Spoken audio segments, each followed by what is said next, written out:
Hare Krishna. To the fifth and final day of the graduate course on book distribution. Most likely we'll do half a day today because we went quite fast yesterday. So we'll finish up with lunch if that's okay with you. Yes. Also, since we have noticed that quite a lot of you are not here, and even though you are here, many are not here in the afternoon. So we'll decided to just make it 2 morning sessions and then finish with lunch. Is that okay with you? Yes. Any complaints otherwise, please direct them over there at the Goshala to the person who's feeding the cows. So, customer care. You have to always care for the customer, right? And when the people come and they complain and they want to give books back to you, you can tell them that the person who's in charge for taking books back, he's the other side of town, and you can go talk to him. Now, we have to be, what does a leader do? We have to retain what? Responsibility. And we have to delegate? Authority. Because that's the only way how things work. What else do you remember from yesterday's class? Besides that you should stay hydrated and drink enough water. We should do a follow-up of the people that we meet. How do you follow up with people? Like, you sell them a book and they give you their phone number, and then after 10 minutes you call them and you say, hey, did you read it? What do you think? The best thing is to take only these contacts who are really interested, and then we offer them like, well, this is more Mayavadi, this is his interest, and then in the evening we can write them personal, and then more often, like 1 week or once in a month. Initially, thank you, so far so good, but initially, first contact, don't immediately invite them. Okay? As a general rule of thumb, just say, hey Joe, it was really great meeting you. We had a nice chat. Thanks for your sincerity. Thanks for your interest, your contribution. I hope you like the book. Any questions you have, please feel free to, not immediately like, okay, come to the place, do this, do that. First, just show them some appreciation. And 95% of the people will respond to that from my own personal experience. Then you start having a few back and forth, and then you invite them to a program. What kind of a program you invite them to? Do you invite them to the temple immediately? No. No. Where do you invite them? Bridge program. Bridge program. Either the house, or the preaching center, or the restaurant, the Govindas, whatever place you have, or you meet them somewhere in town. So, for what? For what purpose? For what reason do you do that? What's the thought behind this strategy?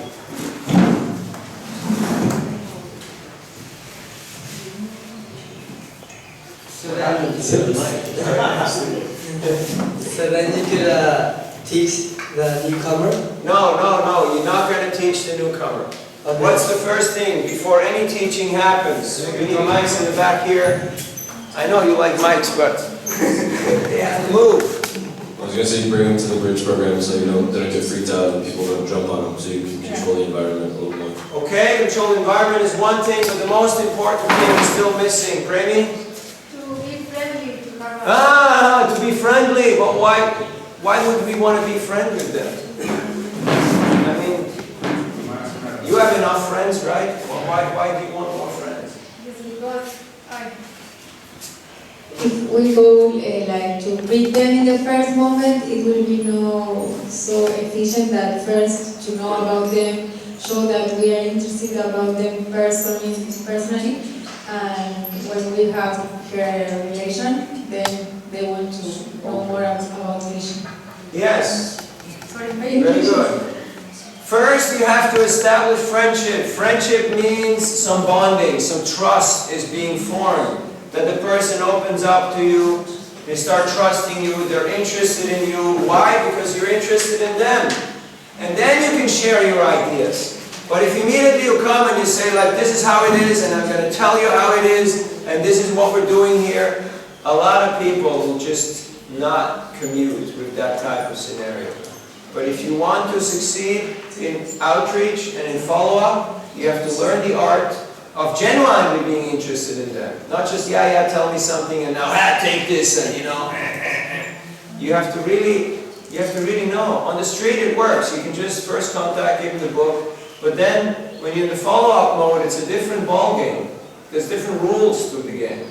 And you have to just take yourself back. You just have to take yourself a step or two back and give them the space to come up, to actually, come forward. And then if you learn the art of doing that, eventually you will be surprised at how people respond favorably. And I just want to play you a message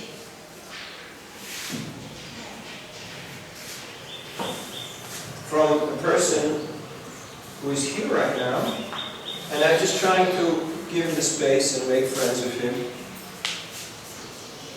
Let me know if you need any more details, and yeah, I'm heading on Parakrama tomorrow morning. I'll be back the night before Joy arrives, and I just want to say I'm so grateful for you. Like, just for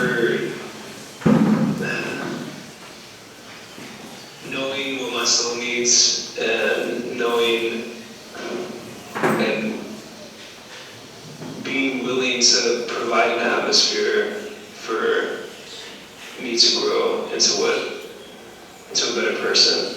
So yeah, I'm forever grateful.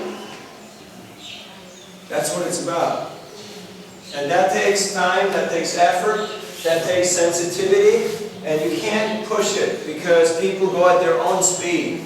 And some people, they'll open up immediately, and other people they will take weeks, and others they'll take months, and others they will take years. You know, most of the supporters of Prabhupada, they never took initiation. Initially, in the early days, they were just friendly, and Prabhupada was cool with that. He was happy with people going at their own speed. So, if we can adopt a similar mindset that we give people the space and the time that they need, then you'll have a lot of friends and you'll have a lot of supporters. So that's just some reflections on yesterday's discussions. Any other things that stuck in your mind from yesterday's presentation, Blake? Vaisheshika Prabhu recommended that we create a funnel system, is what he called it, where we're collecting contacts. You all know what a funnel is? A funnel, you know?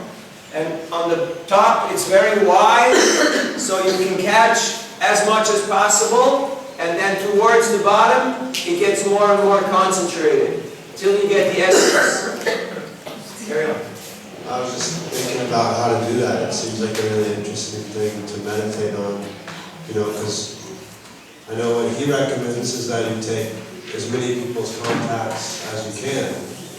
But then obviously we know that we can only really talk to a few. We're only one person. But we can talk to maybe a couple handfuls tops at any given time.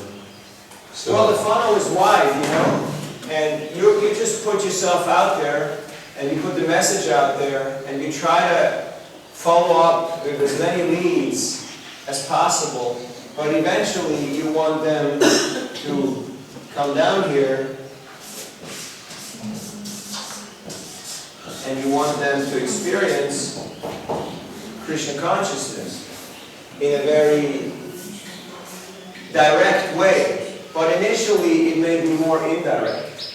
Initially it may be whatever, you know, arts, music, culture, friendship, yoga, veganism, vegetarianism, so many points of interest that are out there. Of course, right in the process here, you definitely want to give them a book. You definitely want to make sure they have the option of coming here as fast as possible. But again, people are people, and that means they move at their own speed. And devotional service is voluntary. We cannot force people to do anything. Thank you for that, Blake. You have the mic, so I'm sure you got something to say. You said about the duty of a leader, Yes. like the vision. Okay, all of you leaders out there, pay attention. Here it comes. What's the number one duty of a leader? Vision. Vision. What vision? 2020 vision or 365. 365? Exactly. All around. You have to have that vision yourself, and then you have to be able to provide it. Provide it means it's not good enough that you know what's going on. You have to be able to communicate it. You have to be able to formulate it so that the people in your team can buy into the vision. How often do you have to remind people about the mission and the vision? Once a year, once a lifetime, once every decade? Constantly. Studies have shown that you have to remind people of the mission and the vision at least every 21 days, every 3 weeks. You have to remind people about the vision and the mission. Otherwise, they will lose sight of the mission and the vision, and they will go off the track. And initially, it may look like they go a little bit off the track, and after a while, they're way out there. And then you're like, whoa, what happened to such and such? Why isn't he coming anymore? Oh, he got busy with some other group, some other stuff, and he floated off into the stratosphere. So make sure that you communicate the vision and the mission periodically to the people in your team. What's the second thing that a leader does? Recruit. Why would you recruit? We already have too many people here in the temple. We can hardly get in the door. So why don't you recruit more people? Recruit the right people for your team. They talk in the microphone, otherwise. Recruit the best people for your team. Recruit the best people for your team. Who are the best people? The people who are willing to work with you. The people who are willing to work with you. It's a very good point. There's many people out there, and they're all great and wonderful. But the ones that are willing to work with you, they're the ones that you want to have in your team. The others, we respect them, we serve them, we appreciate them. There's all kinds of people out there, that's wonderful. But the ones you need in your team are the ones that are willing to work with you. How are you going to work with them? By training them. Okay, so you're not just hanging out, you're not just having fun, buddy, but after you recruited your team, you actually start training people. And it's a little work, and it's a little troublesome, because when people come from the unconscious incompetence to the conscious incompetence, it's a little bit painful, right? When you become aware of your own shortcomings. And then from conscious incompetence, they go to conscious competence, and then unconscious competence, which is the goal of perfection. That you can just act without having, you act right, you act in Krishna consciousness, without having to think and program and stick to the form. You can just be Krishna conscious in any situation. Okay, what's the next point? And then monitor. Monitor. What does monitor mean? Does that mean you install video cameras in everyone's room and microphones, and you check emails, and you make sure you know exactly who is where and what they're up to? What does monitor mean? You're speaking to the You monitor. train them and then you guide them. You guide them step by step. Okay, you provide training and guidance for how long? Like a week, a month, 3 months? Forever. Forever. Prabhupada signed every letter. You're ever well-wisher. Whoever's in your team, you guide them and you monitor and you train them forever. For as long as they agree to be guided and to be facilitated by you. Because that is our service as leaders. Now we cut yesterday's section a little short, and we just went across many topics, because I see a lot of different demographics, different age groups, different mindsets, different cultural conditionings here in the room, and it's a little different in different scenarios. So these are the 4 essential functions of a leader. And book distributors are the Brahmins of societies, and as Brahmins you're the head, and the head is the leader in the body. Like it or not, people are going to look towards you for vision, for guidance, and for leadership. Get used to it. All of a sudden you're around for a few weeks and people will come to you asking you all kinds of questions. Am I right, Alex? Yes. All kinds of questions, ask you for opinions, ask you for directions, and they expect you to provide that. Like it or not, get used to it. And that means we can't just make up stuff as we go along the way, and we just, keep on fabricating whatever we think would be the nice thing to say. No, we have to know Guru, Sadhu, and Shastra. We have to follow in proper line of authority. Otherwise, we will mislead people, we will cheat people, and ultimately, we'll cheat ourselves, and we'll make a fool out of ourselves.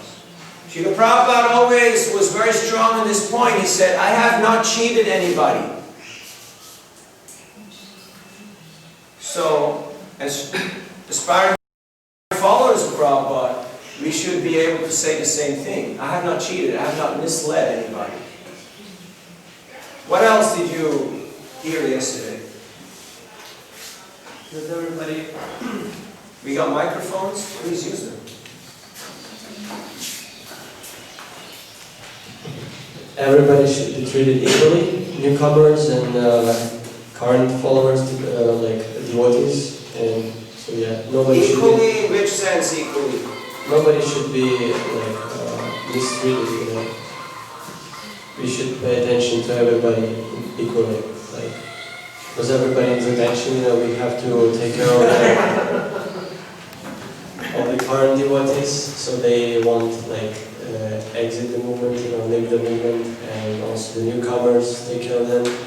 And for newcomers especially, if you talk to them on the street, that you should be the one who talking to them on the program, because they trust you. And because if they talk to another person, they might not trust him or her. And yeah, it might be not really good. Thank you.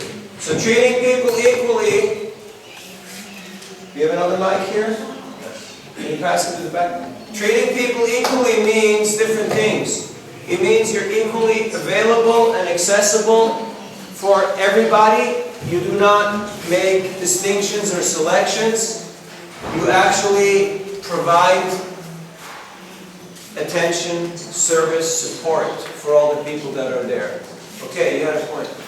Leaders follow visible sadhana.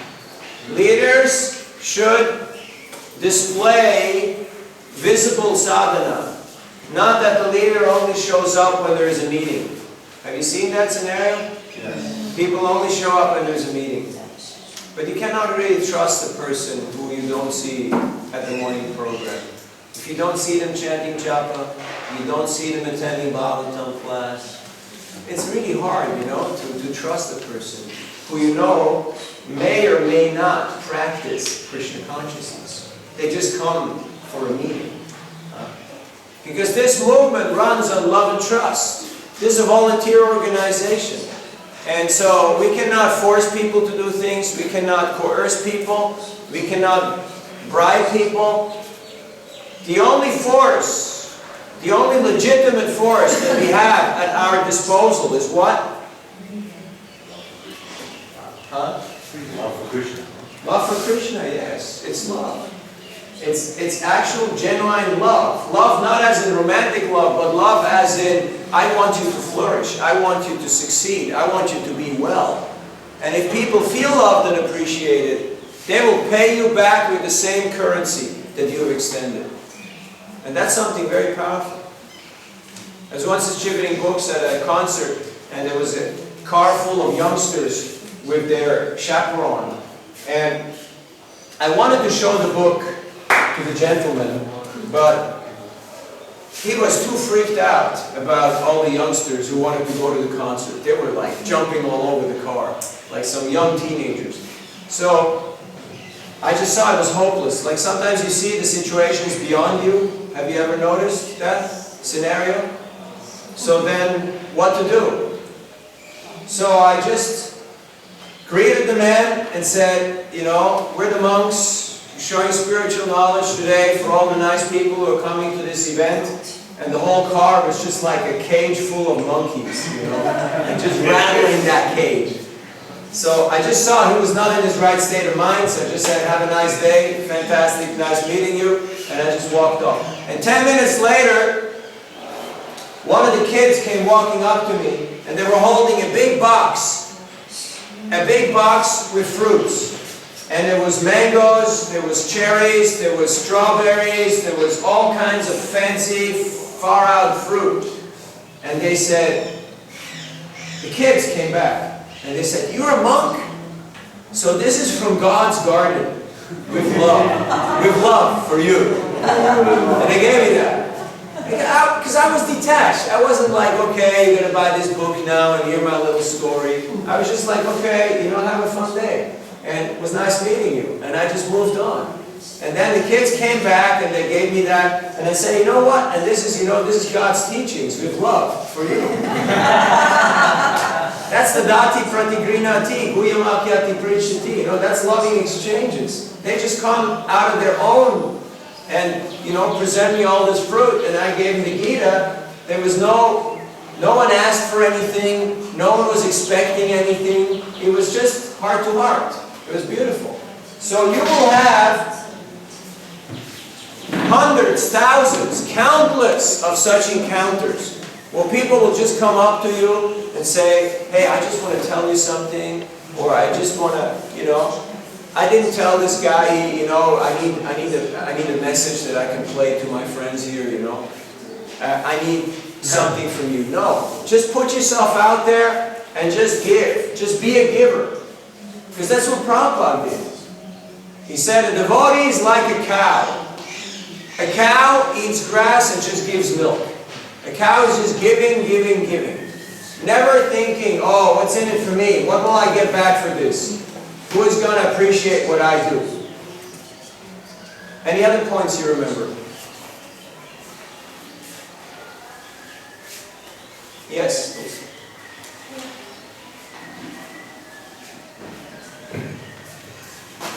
Hare Krishna. Yeah, yesterday you talked of sincerity of purpose. Sincerity of purpose, what about it? Yeah, like not just knowing what to do, but being sincere in doing it. That's the most attractive thing. People are looking for sincerity. Sincerity is a very, very rare ingredient nowadays. People are they're looking for that quality of sincerity. If you can be sincere in your presentation, in your life, in what you do, people will be able to relate, they will be able to trust, people will really feel compelled and drawn towards you. And sincerity is not something you can fake. It's not something that you just make up, you just wear the t-shirt and it says, sincerity. See? We're the sincere people. We're the sincere followers of whoever it is that you proclaim to be following. No, sincerity is something that you can't fake. It's something that's just not, you can't even describe it. You just have to experience it. And that means when Prabhupada says, we're sincere followers of the rules and regulations. We're sincerely following parampara. We're not making up stuff. Okay, thank you. Any other additional points? Yes? We talked about the art of appreciation. When you're especially on books, if you just genuinely appreciate someone, it really reciprocates and they feel much more trustworthy and comfortable in that interaction. Everyone's looking for appreciation. Everybody likes when people appreciate them. Everybody likes when people give them compliments. Learn the art of showing sincere appreciation and people will be all ears. People will be totally open to hearing your message. We spoke also a little bit about competition. There is competition in the spiritual world? Yes. Is there? Yes. Are you sure? Yes. Do you like competition? No. Thanks for your honesty. Everyone's an individual. Some people, they thrive on competition. And I know a few. And some people, when they hear the word competition, they just cringe and kind of self-destruct, So, a little word of advice in competition. Initially, it may help you, and it gives you the buzz. Like I started, I was 15, I came out of intensive sports environment, and I was super competitive. I wanted to become the best at this, and it took me 7 years to actually get there. Later on, I started competing with everybody on the list, and I worked my way all the way up to the top. At one point, you realize the only person to really compete with is yourself. That's the only challenge that's always available. Because everyone's different. Everyone is in a different situation, in a different mindset, in a different scenario. So instead of trying to compete with others, learn the art of competing with yourself. Because you're always available, and you can always do better. Remember that? Like for instance, you can switch off your phones, and you can, start paying attention. We can all do better, don't you agree? Yes. And you can tell that people on the street. We can all do better, right? There's always so much more to learn. Did you attend Bhagavatam class this morning? Yes. How many of you were in Bhagavatam this morning? That's about 40%. Yoga this morning. Yeah, okay, but no Bhagavatam. Not very good. There is 101 excuses why not to have Bhagavatam. I'm not going to give you the 108 excuses why not to have Bhagavatam. I'm sure you've got your own reasons. But we have one good reason why we should have Bhagavatam every day. Nityam Bhagavata Sevaya. Nityam means always, and it also means every day.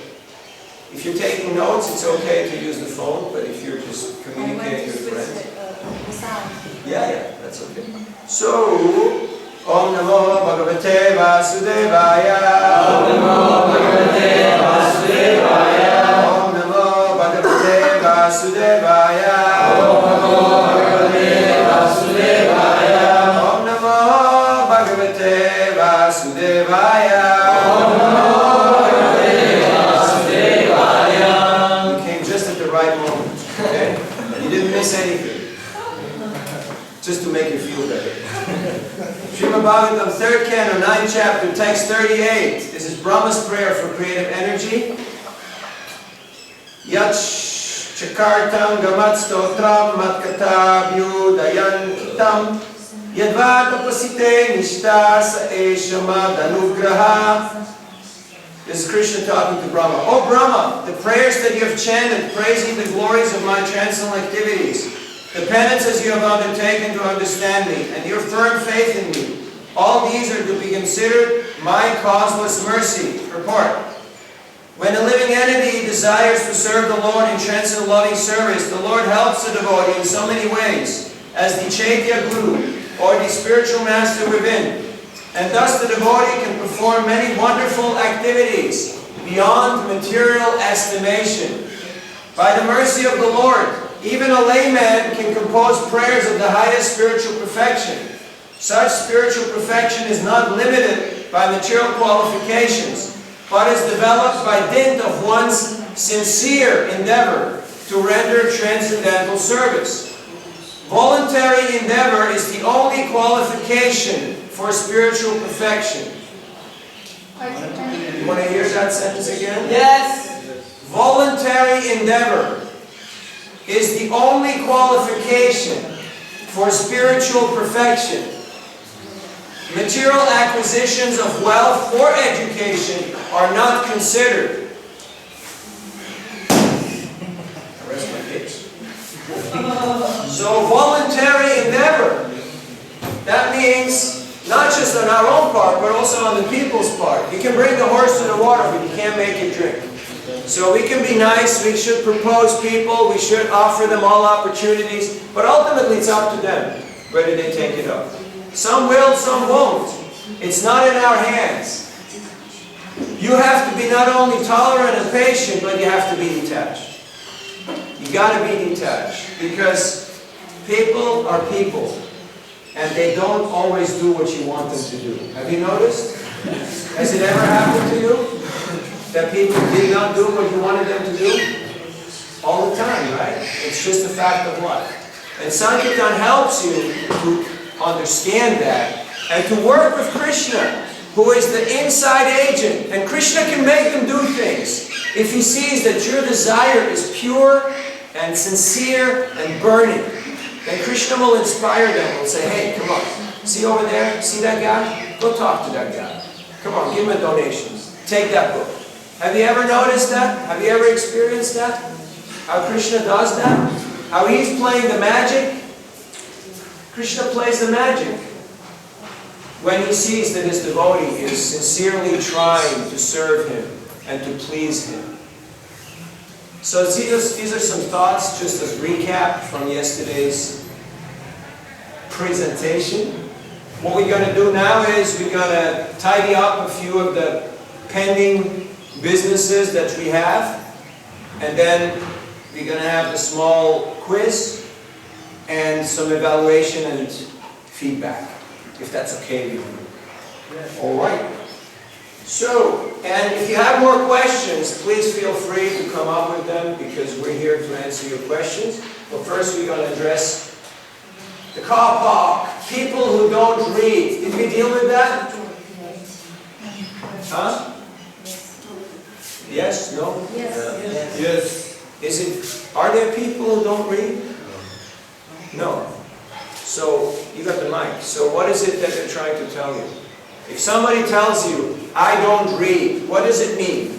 They're saying something, but what do they actually mean by that statement? To me, yeah, it just sounds like a lazy excuse. They're not fully. It sounds like a lazy, lame excuse and they're not convinced. Why are they not convinced? They don't trust you, and because you are not convinced. What they're saying is not I don't read. What they're actually saying is, can you do better? Can you say something that will actually inspire me to take this book? But because they don't want to be offensive or rude, so they just say, I don't read. Like somebody comes and they offer you something, and you say, oh, I'm a little busy right now, or I'm not hungry. What they actually mean is, I don't trust you. I'm not convinced that this is going to help me. I don't think this has meaning for me. Which means basically, I have failed to impress upon this person the value of these books. That is what they're saying. But they're saying it in a different way. Because everyone reads. Even the people who are illiterate. Everybody reads. How come? The soul is conscious, and the conscious soul is looking for knowledge, is looking for information. So everybody is looking for that. It's just a matter of, do they trust us? Do they think that we've got something that we want to communicate that's actually meaningful to them? Any other thoughts on this, Prema? Hare Krishna. What I used to say when that happens to me, that is often, I say, oh really? Oh, in the past I also like to read, but this is a small book that have the content of big books, and it's very easy to read. You will love it. Very good strategy. You make bonding with them and you say, you and me were the same. You know, I was in a similar situation, but here is what I did. You know, I just started with a small one. Sometimes people look at the Bhagavad Gita and they go like, wow. Wow. You know, in postmodernism, an average American reads 2 books a year. And I don't want to tell you what kind of books they are, but you know, 2 books a year. So people have really gone down in their reading habits. But if you understand them, you show them empathy, you say, yeah, you know, I was also in that situation. So just start with a small one. This is really easy. This will be just not difficult for you. People will be able to relate. They will be able to take it. What else? What do you say, Parma, when they say I don't read? Next. This is actually what happened. Melissa Dominic gave me a part of the year. And in my heart, I was just like, I'm not going to read this. But 4.5 years later, it was just time for me to read that book. So the book waited for 4.5 years. Yes. So patiently, not 3 days, or maybe 2. And at that point, I asked Roth, you know, what does this mean? That no one's more dear to Krishna? And he said, that means book distribution. I just got up onto the book room and started distributing. Boom. So it's a boom timing thing. So I tell them, you know, if you have it, you'll one day you'll want to read it. That's a very important point. Did you get that? These books are like time bombs, you know? There's a certain clock there, and depending on the situation and the person that gets the book, that clock is ticking, and at some point, boom! And then we have also the nuclear option. That's the Srimad Bhagavatam, you know? Which will really blow people's material consciousness to pieces. So, thank you for sharing. So don't get discouraged when people pull out these excuses and these other types of statements, you know. But learn how to win them over. Learn how to empathize with them and to help them over those hurdles. And be patient. You may know that oftentimes the person who buys the book is not the person who's going to read the book. You can write that down. Don't get discouraged if the person is not very responsive. The person who buys the book is oftentimes not the person who's going to read the book. Did you know that in Russia, the state persecutor who was persecuting devotees, and he was the most aggressive and the most against ISKCON, the Hare Krishna movement, putting people in jail and giving people all kind of hard times, his son found a book about Hare Krishna at home because his father was working on the case. And his son became a devotee. And it broke his heart. So Krishna has such a sense of humor, you know, such an irony. And there's hundreds of stories like that. I know from one devotee in Sweden, he left the temple because at some point he just couldn't take it. There's two things that he really, really, really disliked. You want to know what those two things are? Yes. Getting up before 4 o'clock and no toilet paper. It just really didn't work with him. So he left and he went out. And what happens when you leave? Well, you got to get a job because you need money. So you got your own place. So he, you know, went out, got a job, and he was working in a factory.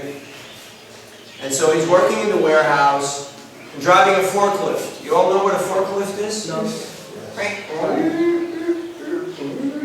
You know, forklift, moving around with that. And so, then after some time, they put him on the night shift. So he has to work in the night. So one fine morning at 2 a.m., he has an epiphany. You know what an epiphany is? Yeah. A religious experience? Like the lights go on, he almost falls off the forklift.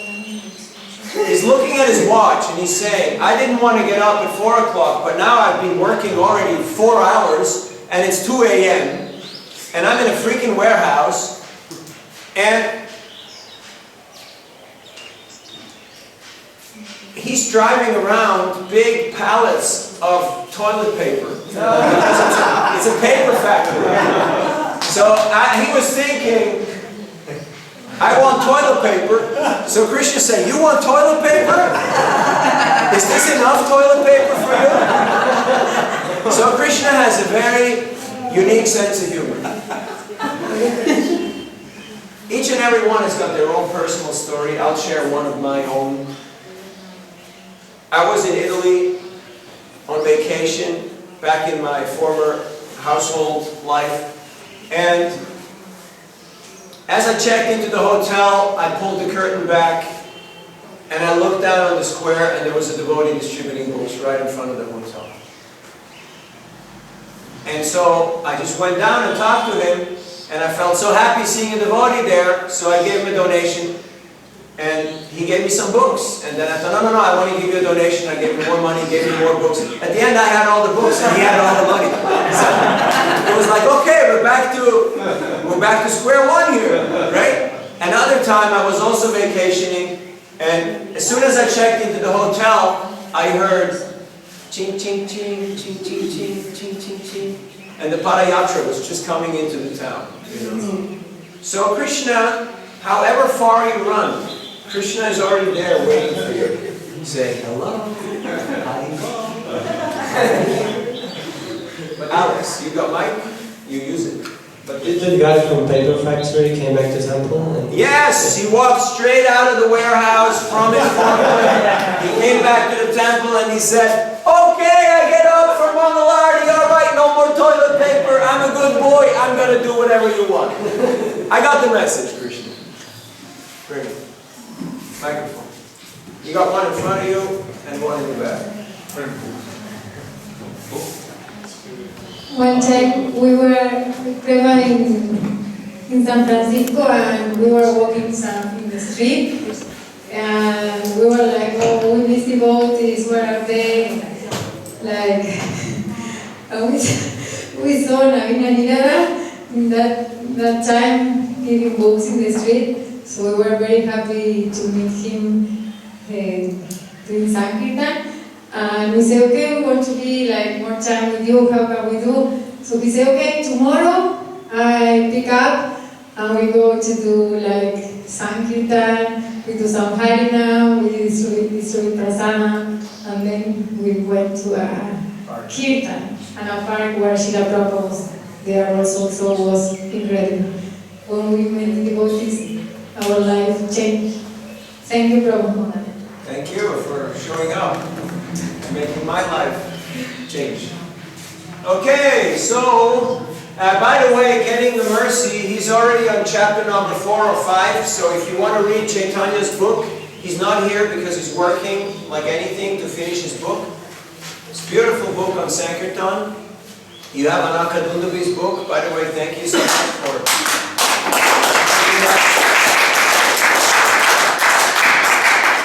your gifts, your heart, and your knowledge. Much appreciated. And Chaitanya is putting out his book. We have other books on book distribution. Have you seen this? Yes. Who has read this? It's about 4 people. Okay, the rest of you, after this class, go down to the bookstall and get this book. Okay? One of the best books ever written on book distribution. By Sheshika Prabhu. You know, the one who spoke yesterday morning here? Yes. The tall boy from California?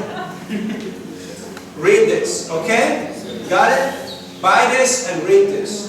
Absolutely. It will make a huge impact, huge difference in your life. Then, this book, Nectar Book Distribution, you got it? Where'd you buy it? Next to the Sankirtan stall in front of Panchatattva, they still have this book.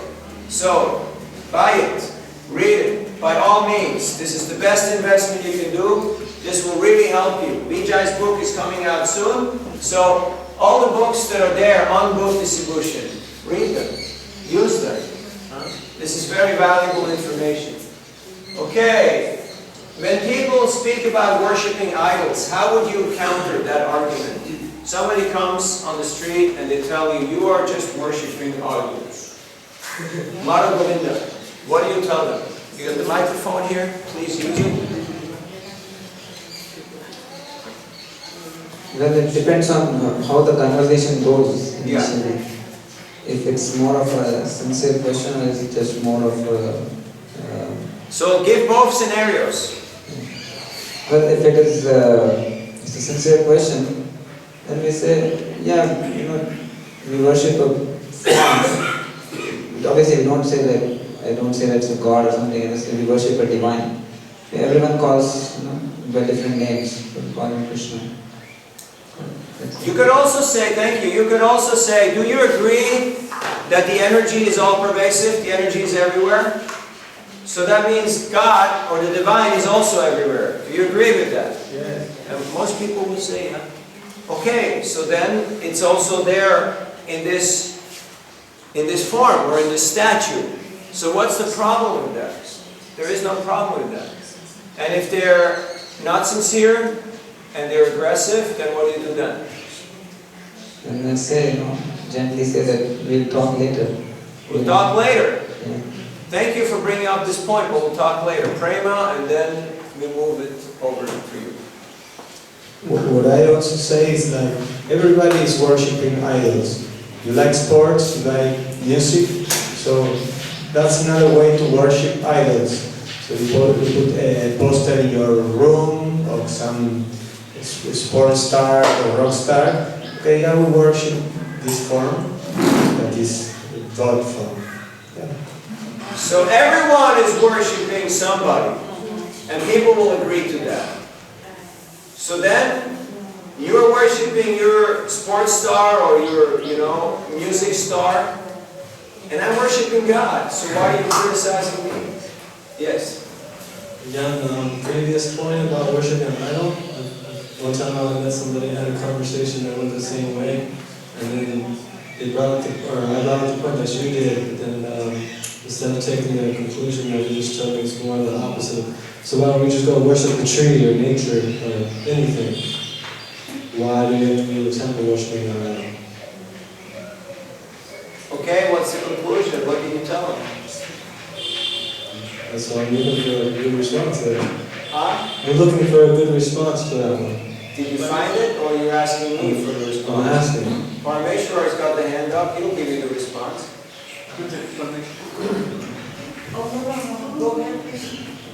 No, Param gives the response to his question, and then your point comes back to that.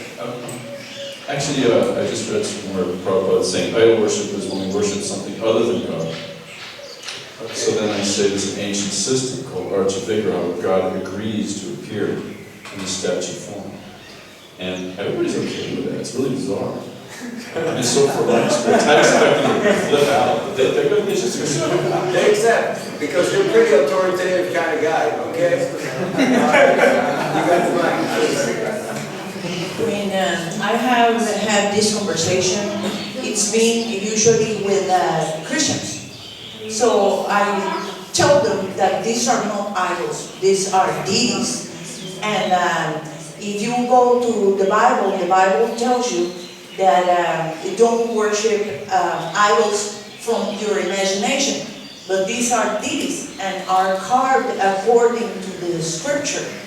And then I tell them what the scripture says, and also that usually the people who carves this or make these deities are families or generations that are devotees and they know what they are doing. So usually a lot of people accept it. Thank you.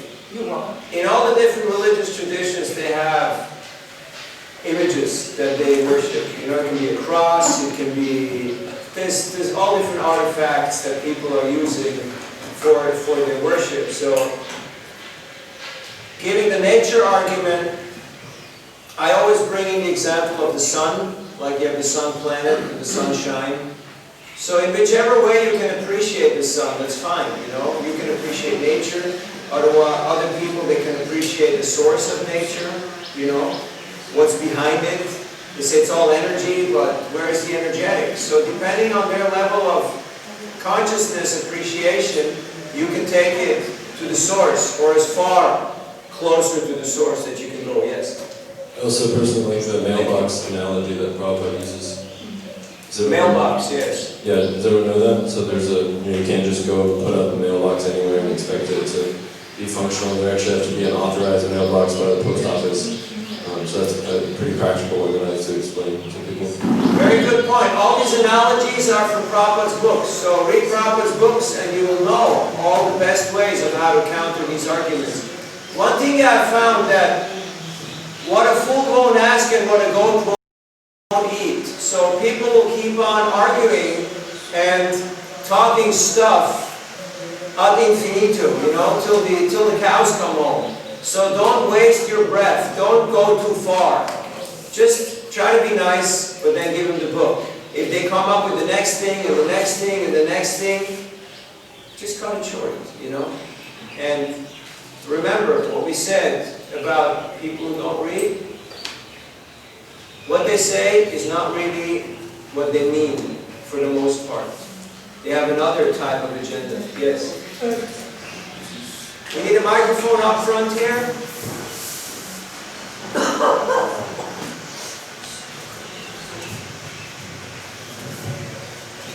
Based on my experience, when someone asks me questions like those, like why worship the trees and why do the trees not the temple and all of those questions. So I just honestly tell them like the answer is right in the book.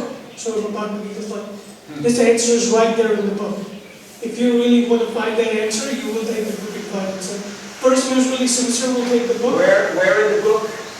Well, I try to flip them around the photos and try to show them like, so this is the photo of this person to know the soul and the spirit. So when you saw the spirit, God is not the spirit, so it comes in the form of deities as well. So it makes more sense. So I just try to point them to the book, and so someone who's genuinely interested. Did you get that? Did everybody get that? Yes. Whenever people have a point, a question, an objection, some doubt, connect it to the book. It's a very good opportunity. You connect it to the book. You tell them, very good question, very good doubt, wonderful. Exactly here. This is being discussed, this is being addressed, and people will be inspired to actually take the book. And there's another added advantage because you don't even waste too much time on a person. Because if someone's sincere and does okay, he's telling you the answer is there. So you might end up taking the book. But the person who's just looking for an argument, he'll just say, oh, now I'm asking you, so you tell me. So that just makes you clarify, I think this guy's not interested in the book. Save a lot of time. Okay, thank you. We're moving on from worshipping idols. We had twisting and honesty. I think we dealt with that. Whoever put that up, you cool? You're happy with that, or you want to elaborate? But there was another point because in New Zealand. You got to speak in the mic, otherwise we can't hear you. There is another point that I wanted to bring up about Yes, this topic. please. It's related to getting the Lakshmi, getting the donations. Sure. So in New Zealand, when we get books are really expensive, DVDs really expensive. It costs $18 for a Bhagavad Gita. So usually you want to give out a Bhagavad Gita. So what I do is I try to take a little more for the smaller books and give less for the Bhagavad Gita. Is that will that be okay, or is that? That's perfectly permissible. Did you hear his point? Yeah. The Bhagavad Gita is very expensive, so what he does is he sells the small books for a little more, and he in this way subsidizes the Bhagavad Gita, and that's perfectly all right. Nobody's gonna question, oh, how much did you get for this book? How much did you get for that book? But at the end of the day or at the end of the week, you just know how much you should average. So it's a game of average. Sometimes Param and us, we were talking yesterday in a group, just after class. Sometimes kids come up to you and they say like, can I have one of those? I want the big one.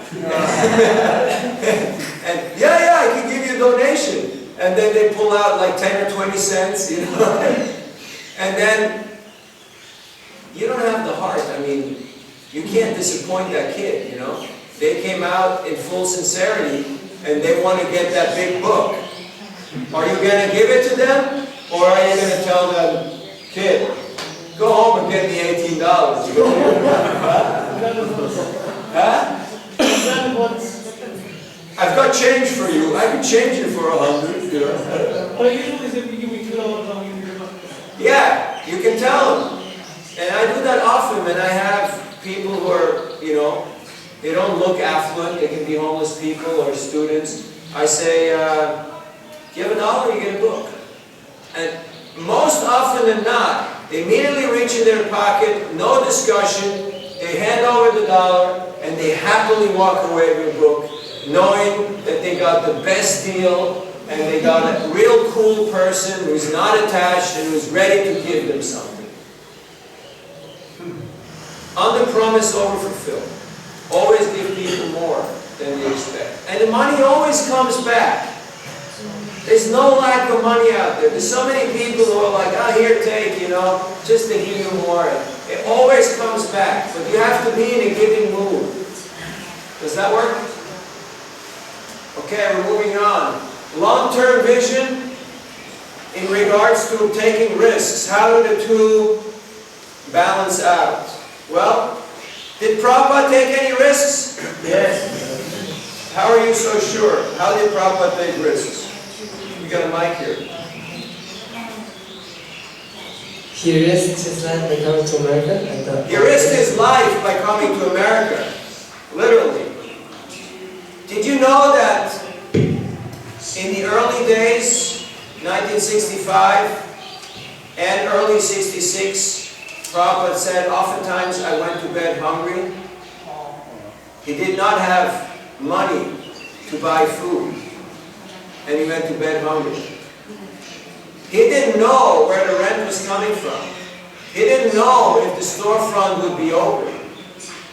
They were collecting literally coins. People were giving them just pocket change. And whatever they got, they put it back out there in prasadam, in leaflets, in magazines. They just put it out there. Prabhupada was risking his life. And now we all want to play it short, right? We all want to play it safe. We all think, oh, it's going to all be figured out. You remember that story, the first 3 couples who went to London? They didn't have enough money to enter the country. So they wired the money back, the other couple came, they wired the money back, the other couple came. They slept in a warehouse in cardboard boxes. They had a baby. And a few weeks later, they were living in John Lennon's estate and talking to George Harrison and the Beatles and driving around in Rolls Royce. Not their own Rolls Royce, but other people's Rolls Royce. Why? Because they knew how to take risks for Krishna. But these risks were not suicidal risks. You see? There's a difference between taking a risk for Krishna and suicidal risk. If you think, I'm going to go on the roof and I'm going to jump off, and because I chanted really good japa today, I'm going to fly. I can guarantee you, don't try it out. I mean, not in this building. Not in any building. Because people have tried, and it has not worked. Unless you're a yogi and you've practiced by your mystic potency and you can walk in water. So, Long-term vision and taking risk, they are not mutually exclusive. You can have a long-term vision, and we must have long-term vision, because vision is the primary function of a leader. But a leader also knows that he has to take risks. In coming to America, Prabhupada took risks. He took risks in so many ways. He was always on the edge, like always on the edge. He never was in comfort zone. Prabhupada said, I have one disease, I cannot think small. I can only think big. They gave him credit line because Prabhupada was one of their biggest customers. Do you know how much Back to Godhead magazines they were printing at some point in time? They had print runs of 1 million. 1 million copies. They were printing 40, 50,000 hardcover books. And that's 40 years ago. Those were huge numbers. The executives of Dai Nippon Printing Company, they said, we have never given people a credit line. But the Swami, we trust him because he's one of our best customers and he's a saintly person. Prema. Just about that, giving sannyas to young devotees. Giving Srila Prabhupada gave sannyas to very, young devotees. So take a risk. So it was a risk. He knew that some of them will fall down, there will be difficulties, but he had to take that risk. It was a calculated risk. Prema? Just a note of advice, if we're going to take a substantial risk, I think it's appropriate to talk to one of our authorities, because might not be on the spontaneous platform. Not just one of our authorities, maybe a couple of them. Yeah, it says that if 5 Brahmins advise you to do something, then you can be pretty sure you should do it. But smaller risks, sometimes you just have to take your chance and just go ahead and do it. And one thing about taking risks, you never fail in investing into the Sankirtan movement. Like when I put all my life savings into that used set of Bhagavatams, I had that very clear feeling that this was the best way of how to use my money. When I moved into the temple at the age of 15 and I gave up my great career of being a 9th grader, I had that feeling that this was the risk well worth taking. It's going out on a limb, okay, and people were like, what? You're giving up your prospects for career and job and security and becoming a monk? And I was like, this is clear. This is what I live for. I was waiting for this call. I was waiting for this opportunity. And now you're trying to tell me not to do it? So one thing about risk-taking, when you take advice from people, make sure you choose the right kind of people to take advice from. Because some of them will always tell you, don't do it. By all means, never do it. Don't take any risks. And other people will blindly tell you any risk, just go right ahead. So you have to find those people who are a little balanced and a little mature and experienced, and they know you and your situation, so you can take proper advice and guidance. Because both extremes oftentimes don't really work that well. So, yes, by all means have long-term vision, but also have an ability to take risks. I mean,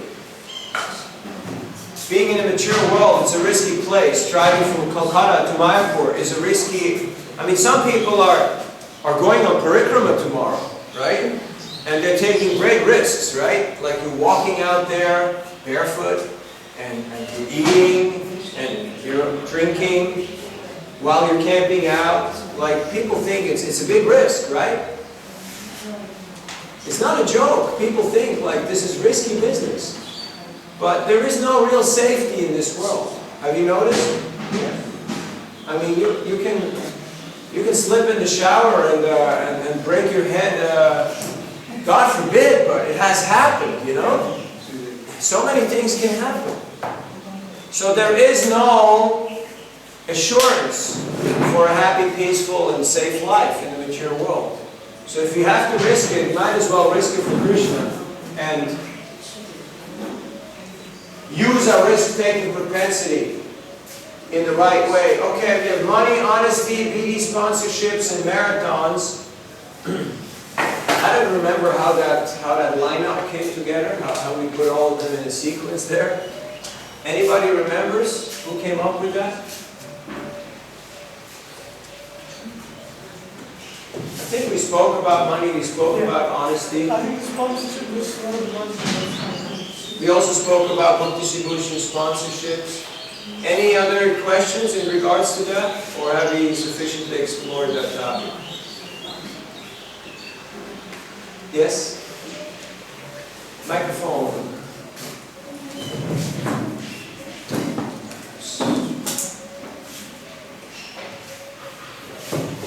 Hare Krishna, it's not really book distribution sponsorship. It's like trying to be sincere. Like marathon is like trying to get to the top place, but how to do it sincerely? That's what I was asking. Well, define the top. What is the top? Where do you want to go? Like being the best. Huh? Like being the best. Being the best in what? Distributing books. Yeah, but what does that mean? The best in what? The best in numbers? The best in Lakshmi? Yeah, numbers. Like I don't know, not really numbers, but. So what's your plan? How do you plan on doing that?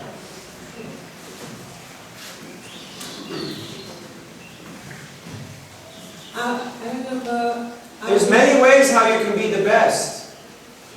You can be the kindest person, you can be the most inspiring person, the most sincere person, the most helpful person, the person who does it for the longest. If you just keep on doing book distribution for 40 years, you'll be among the top distributors in the history of ISKCON. I can guarantee you that. Money back guarantee from this seminar. Whether you will be the one who does the most in an hour or the most in a day, that's a different topic, that's a different question.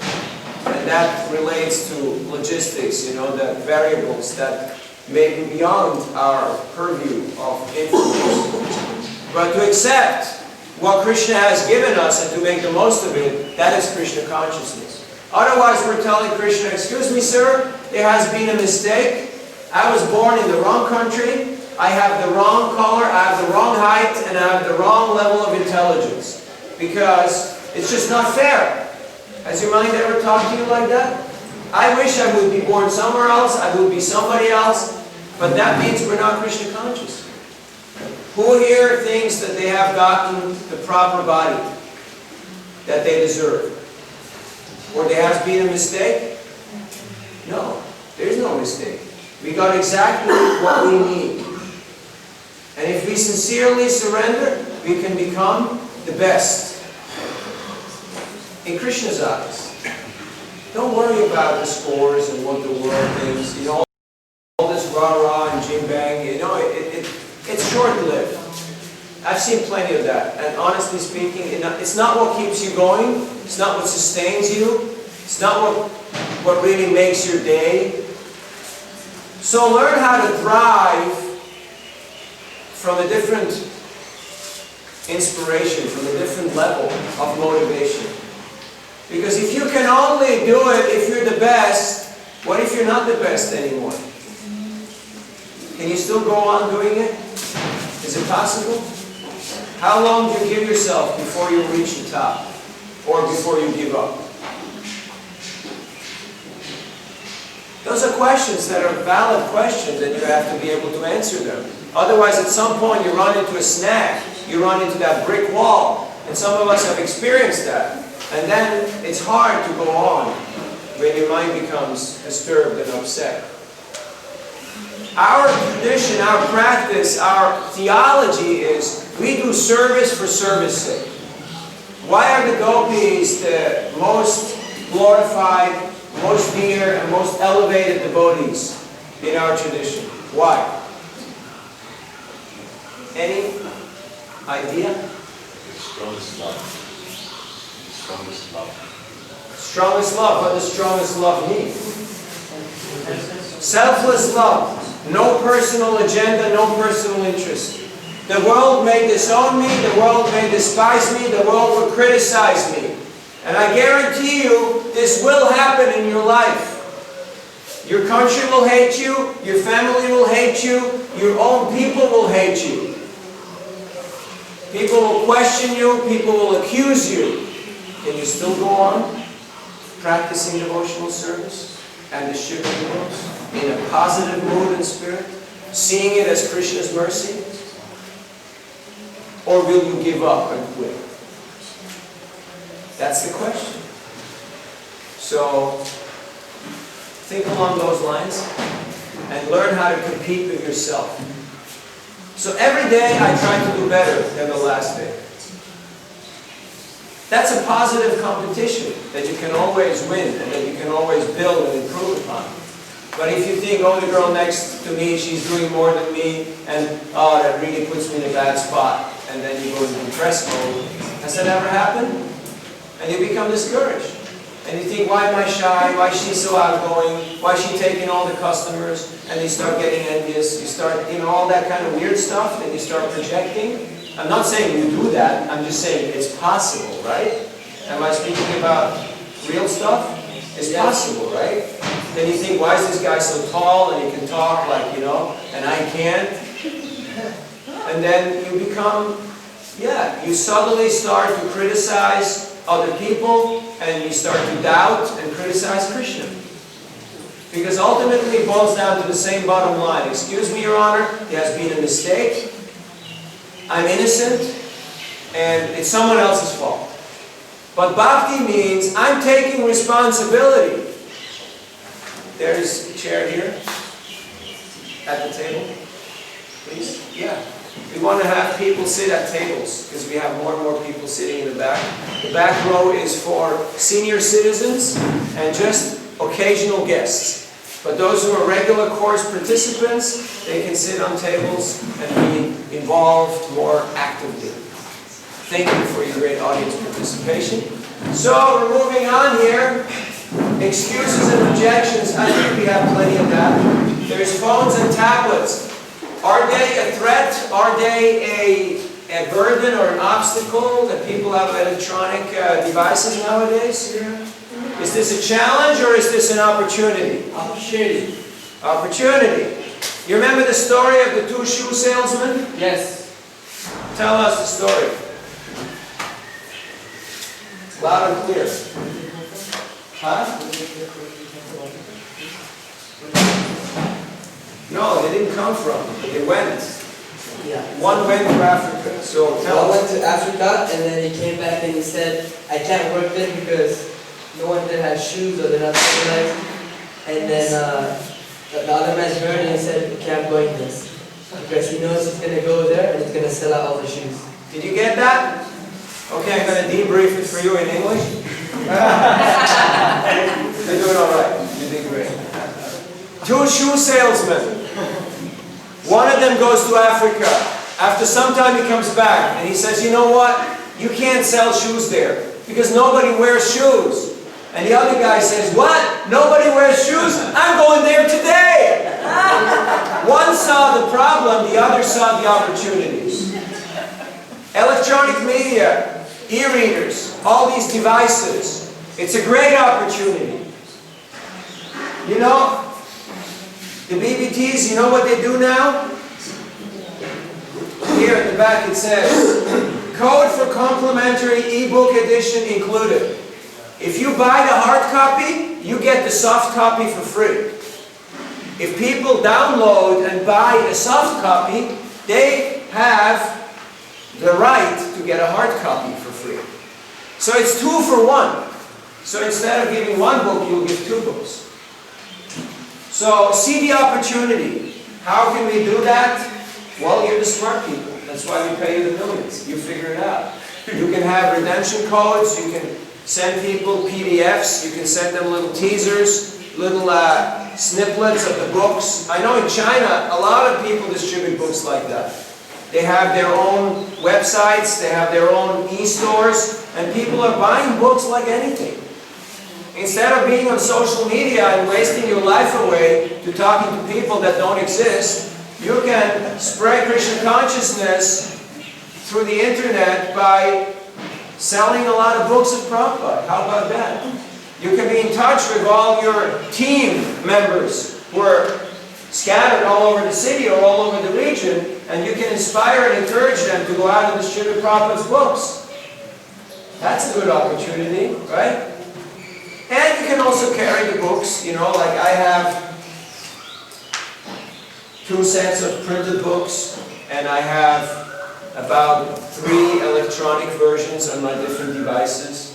And so wherever I am, I got Prabhupada's books available. I can read Prabhupada's books. There's no excuse that I don't have the opportunity to read Prabhupada's books. By the way, did you read Prabhupada's books yesterday? Are you sure? Like a verse or 5 minutes or whole chapter? Spectacular. This morning I read Pregnancy of Dinti in the evening. Pretty massive chapter, you know. Hiranyaksha and Hiranyakashipu, she bore them in her womb for 100 years because she didn't want to inconvenience the world. She had compassion. And because of her austerity and her sincerity, even though she made a mistake of approaching her husband at the wrong time, and the demons were in her womb, she got the blessing that her grandchild would be Prahlad Maharaj and would be glorifying the entire dynasty and liberating the entire dynasty. And also her 2 sons, the demons, would be personally killed by Vishnu. She was chill. She was happy about that. Because she knew, okay, they're going to get the best destination. So this is the kind of stuff you read when you read Prabhupada's books. And otherwise it's like, don't like, don't like, you know, like you get fingeritis, you know, you get like, it's not a good thing to do. So, read Prabhupada's books every day. By the way, we got a little seminar here. This is a little break here for our commercial.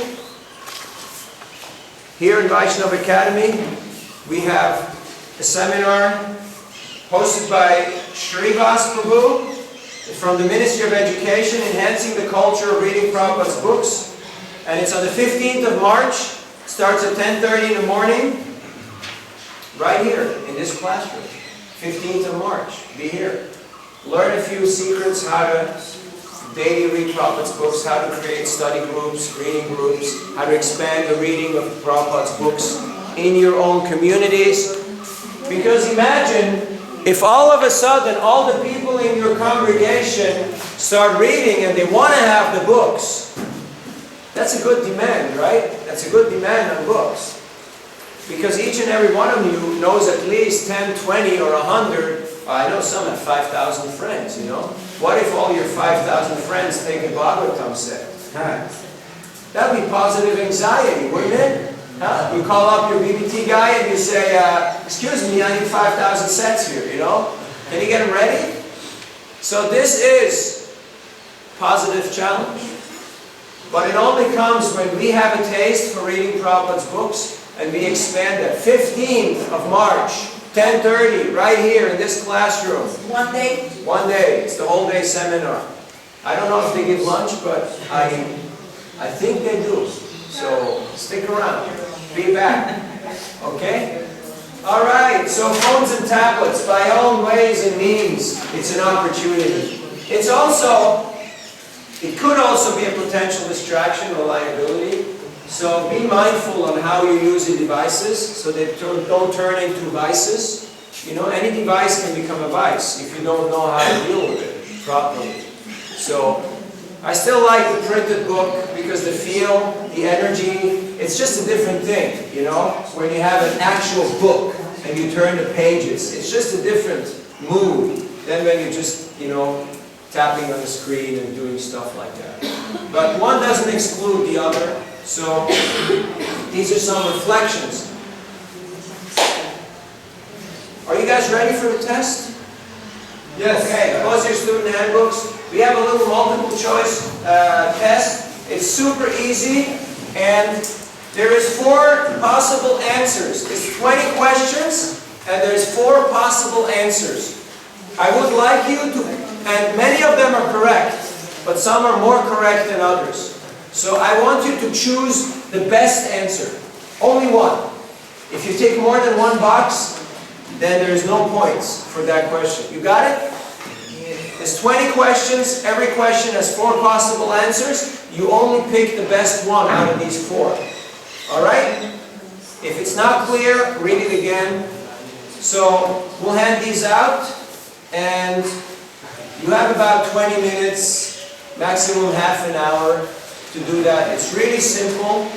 And first thing you do is you write your name on top, because otherwise it would be really hard to get it back.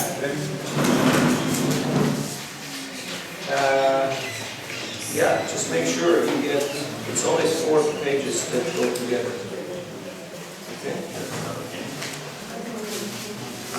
All right, and to close your student handbooks.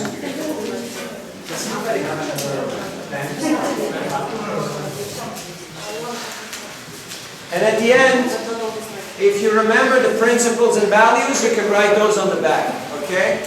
Close your handbooks. So there's 10 principles and values. And I would like you to squeeze your brain and try to come up with as many of them as possible. But there's no talking, there's no copying, there's no spying.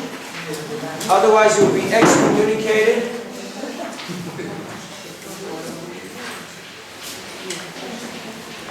Maybe you do it together. Yeah, you should. That's a good idea. Okay, more are coming your way. Just a minute. Nanda, you need some more here? Yeah. So it's super easy. First, write your name on the top. Legible. One more here, Nanda. You have one? Okay. And then get cranking.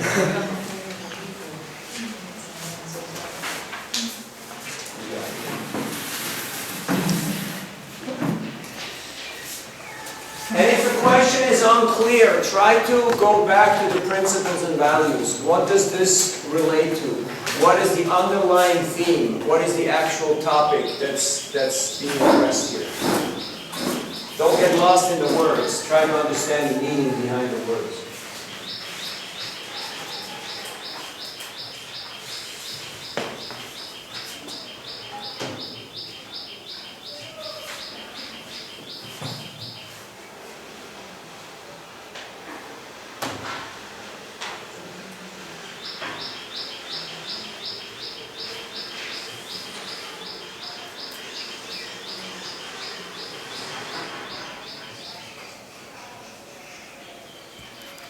Alright, what we're going to do next is we're going to mark the test.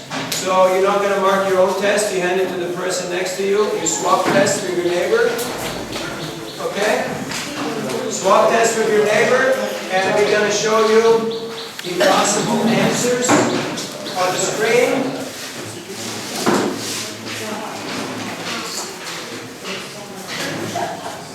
Alright. Haribol.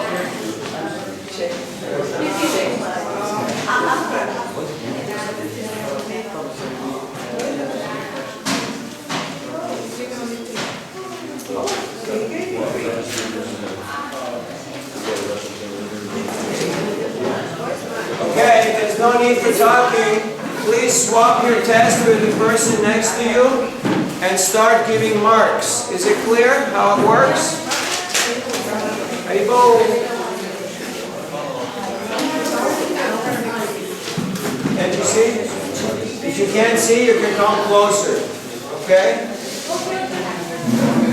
So, first question. Answer A, 0 points. Answer B, 5 points. Answer C, 3 points. Answer D, 0 points. Is it clear? Yeah, we put it in the side. We put it in the... Yeah, you write it on the side. Either on the left or on the right-hand side, you write the mark. Okay, there's no need for talking or noise. You can do it silently.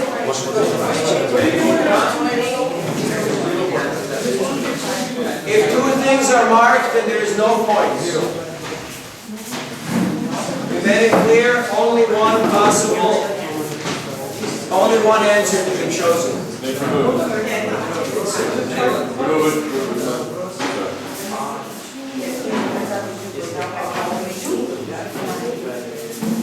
Okay, focus. Work with me, people.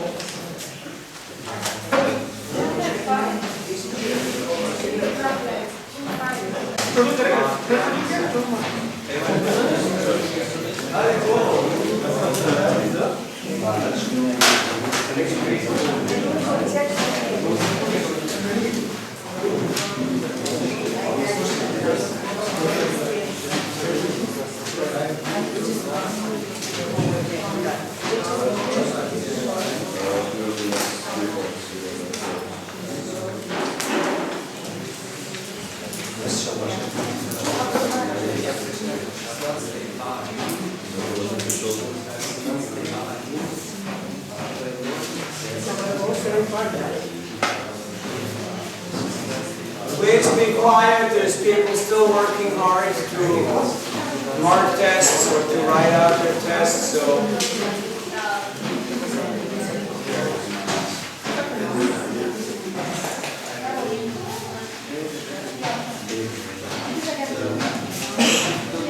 You try to finish up in a couple of minutes. It's not so difficult. What happens if you fail? What happens if you fail? There's no fail. It's Krishna consciousness. There's only winning and winning. So you're here. You're going to take lunch. You're a winner. Okay? Swapamati Simba. Dharma said, Trati Matopaya. Every step is a success. And it's all you wanted to hear about. Yes. Microphone. So we'll keep on discussing and you can finish your work if you haven't finished it yet. What is your opinion about other books than Prabhupada's books? Some say we should distribute like Journey Home and others because Prabhupada's books are too heavy and they say no sex and everything. What are you advising? Okay, did you hear his question? Yes. What about other books, non-Prabhupada books? You know there's the 80-20 rule. Have you heard of the 80-20 rule? Yes. Okay. So we apply the 80-20 rule. 80% Prabhupada's books and 20% you can do other books. Okay? Clear? You gotta have your focus. You gotta have your main bread, butter, and cheese, or rice, dal, and chapati. If you have rice, dal, and chapati, you can also eat a few fruits and one slice of cucumber and carrot, right? But you gotta have your rice, dal, and chapati. Am I right? Otherwise, you're not happy. Exactly. So 20% can be other stuff, but 80% has to be your main diet. So what is our main diet? Prabhupada's books. And then the 20% are books that are based on Prabhupada's teachings. Either they're lectures or compilations or biographies or introductory books. We call them bridge books. And they're very useful to get people inspired to read Prabhupada's books. They're helpful. But you have to have the 80. Without the 80, the 20 are kind of, they're not really the substance. They're just an introduction. They're just bringing people to the point where they're like, yeah, I read this far-out travel biography of this monk who went to the Himalayas, or I read this book about science, and but now I'm ready to actually read the Gita. That should be the conclusion. So this whole idea of Prabhupada's books are too heavy and people are not going to appreciate or understand them is really a myth. Because we are here because of Prabhupada's books. Who here came because of Prabhupada's books? Who here stayed because of Prabhupada's books? Who's here is reading Prabhupada's books? Okay, just checking. So it's clear. But we should not belittle the 20 because they can be useful. It's a tool. Use it. But don't think this is the all in all at the end of it. Yes. Roger. I read Journey Home first. Yeah, many read another book as an introductory book, or as we heard, many, you remember what Deva Madhava said yesterday? Many people have started their spiritual journey before they actually met Krishna consciousness.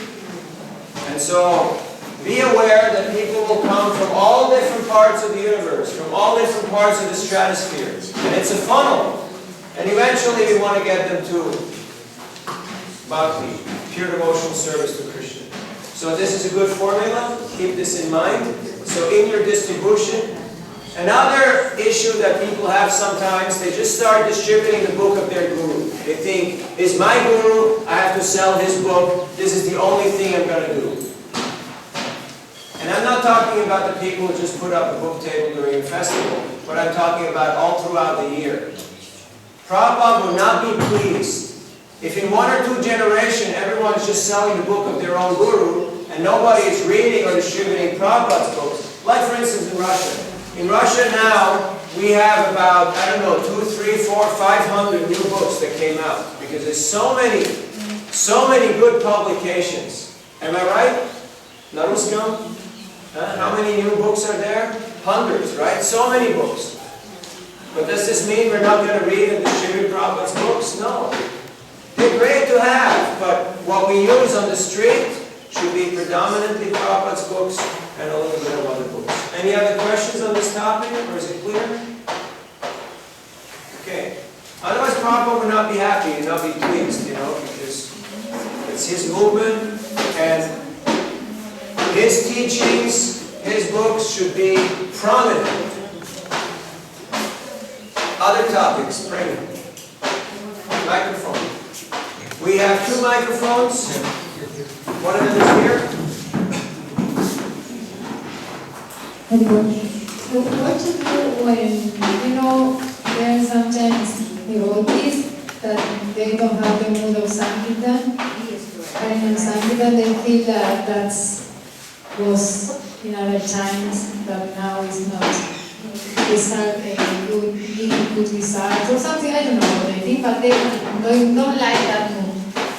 What to do if other people have a different mood? Well, it's a free world. Everyone's free to have whichever mood they want. Which means you are free to have your mood, they're free to have their mood. Remember earlier today in our presentation, you got to find like-minded association. If you do not have like-minded association, you've got to create like-minded association. Which means being a leader, having a vision, communicating that vision, recruiting people, training them and monitoring them. And then some of these other people may also join in sometimes. But don't put all your energy there. I'm not saying only focus on new people. What I'm saying is work with the willing. Work with the willing. I'm talking to you because you are here. And a few people are listening online. That's fine, that's great. But I can't reach the people who are sitting in the temple right now, or the people who are sitting at home right now, or the people who are swimming at the Ganga right now. Because they have chosen not to be here. But does that upset me? Does that make me depressed? Does that make me insecure? No. I've got 40 people here who are interested to learn something. So rather than seeing who's not interested or who has a different mood or opinion, see who you can inspire and who you can work with. And that might be one person, hopefully yourself, and your, husband, and then a few friends that you can work with. And from there you grow a team of like-minded individuals. So don't see what you don't have, see what you have. And people go through different phases in life. Sometimes people are very gung-ho and fanatic, and you got to do this every day of the week, 12 hours a day, and then they take a break and they go on a vacation. And then after a while, they're ready to come back and reconnect. And like Prabhupada, even himself, about his own life, he said, when I met my Gurudev, I reconnected with my sadhana and my spiritual practice that I had as a child before I went into college. Because when he got into college and into business, other priorities were more dominant. He was always Krishna conscious. But he said, as far as puja and sadhana goes, it wasn't happening in the same way. But when he met his Gurudev, he got right back into that same training that he had gotten from his father. So, Similar occurrences can happen and will happen with devotees who go through different phases. You know, it's just an example to show you. Prabhupada was always supremely Krishna conscious, but we have different phases of our life. We have to give people the space to grow in Krishna consciousness. And sometimes we're a little too rigid, a little too, you know, are you with me or are you against me? Is it black or white? Look around the room, there is no black and white. In India, no white is white, you know, and black is not really black. So, you know, there's all shades and colors out there. So give people the space to grow, but also know who are the people you want to work with and who are the people you're ready to invest energy into it because they're responsive. They reciprocate with you. And don't become discouraged or depressed. Because if somebody says, you know, Sankirtan is really not important, not that great, you say, that's nice, have a fantastic day. I love it too, you know. You know. And when you're ready, you know, we have got that good thing going every Saturday, you know. And all of a sudden they'll know about it, that you guys are going out having fun, doing Harinam, doing books, doing Prasadam, and then they get over themselves and they will join in again. Sometimes it's just a little bit of stubbornness and resentment, like a child who's been forced to do something for too long, and at some point they have to voluntarily agree to do this. Because initially when you come, it's like, okay, you're told, you're a new devotee, you have to do this. Otherwise, no breakfast. Otherwise, no lunch. Otherwise, no initiation. You know, you got to do this, you got to do this. But at one point, people have to use, remember what we read in the Bhagavatam? What was that sentence? You want me to reread it for you?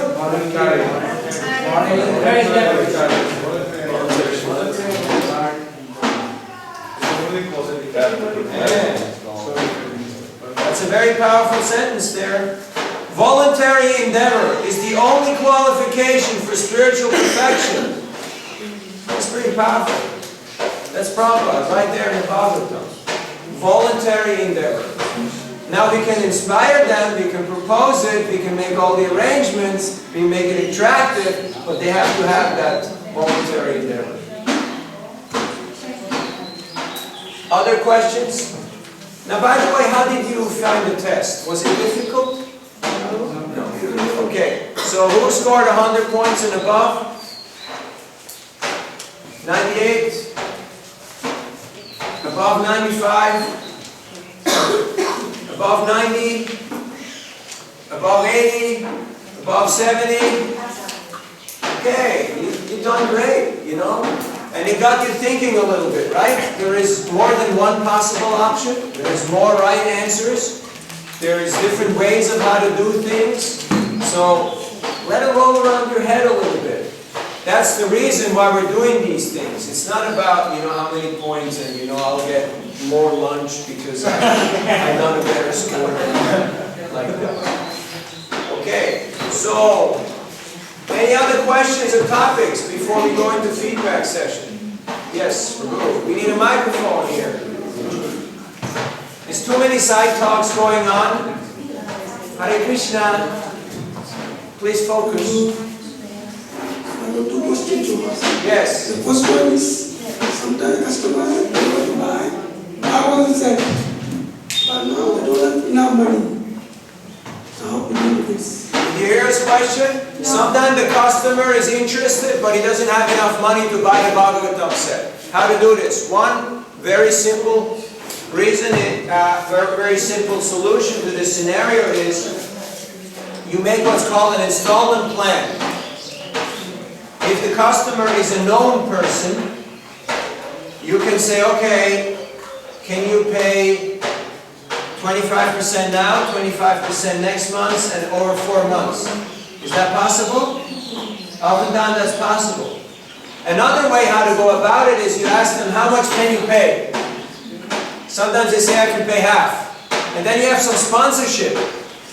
They may really not have that much money. They may be, you know, a little lower economic strata. So you pull in some sponsorship to give the books to that person at a reduced price. Do you think that's permissible? Yes. Is that a good way how to distribute books? Yes. Absolutely. Yes.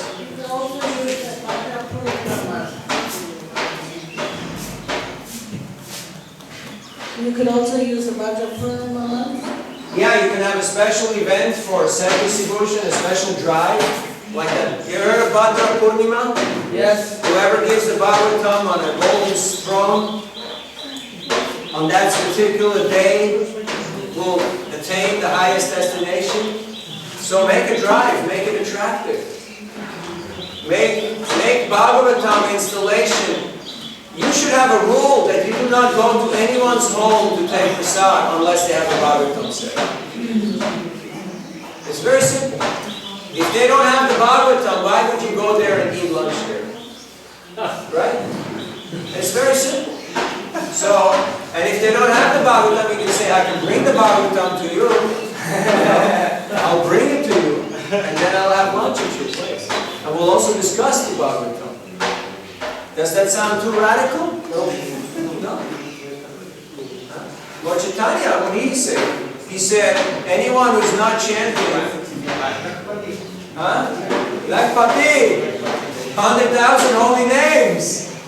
He didn't want to, go to their house and get, implicated in their confusion. So you're the teachers, you're the sadhus. You have to learn how to educate people by giving the proper example and showing them the way how it's being done. Yes, Prem.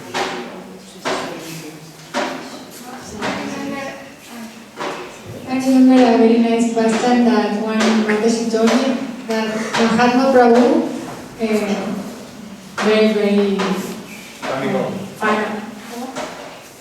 long time ago, he was preaching to a group of devotees, and he went to one Mataji's house, and he saw all his library, where all books, personal books, and was no Prabhupada's book yet. So he said, oh, this is what I was looking for years.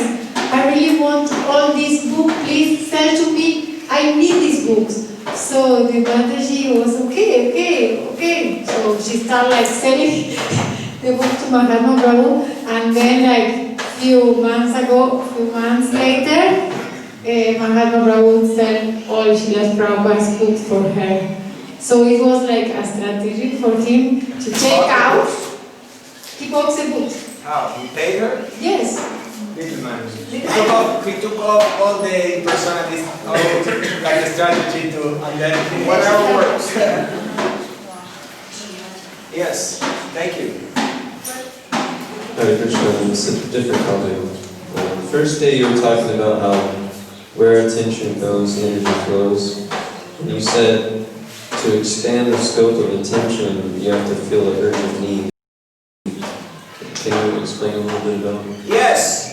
As a teacher, as a preacher, as a leader, as a book distributor, you have to feel a burden.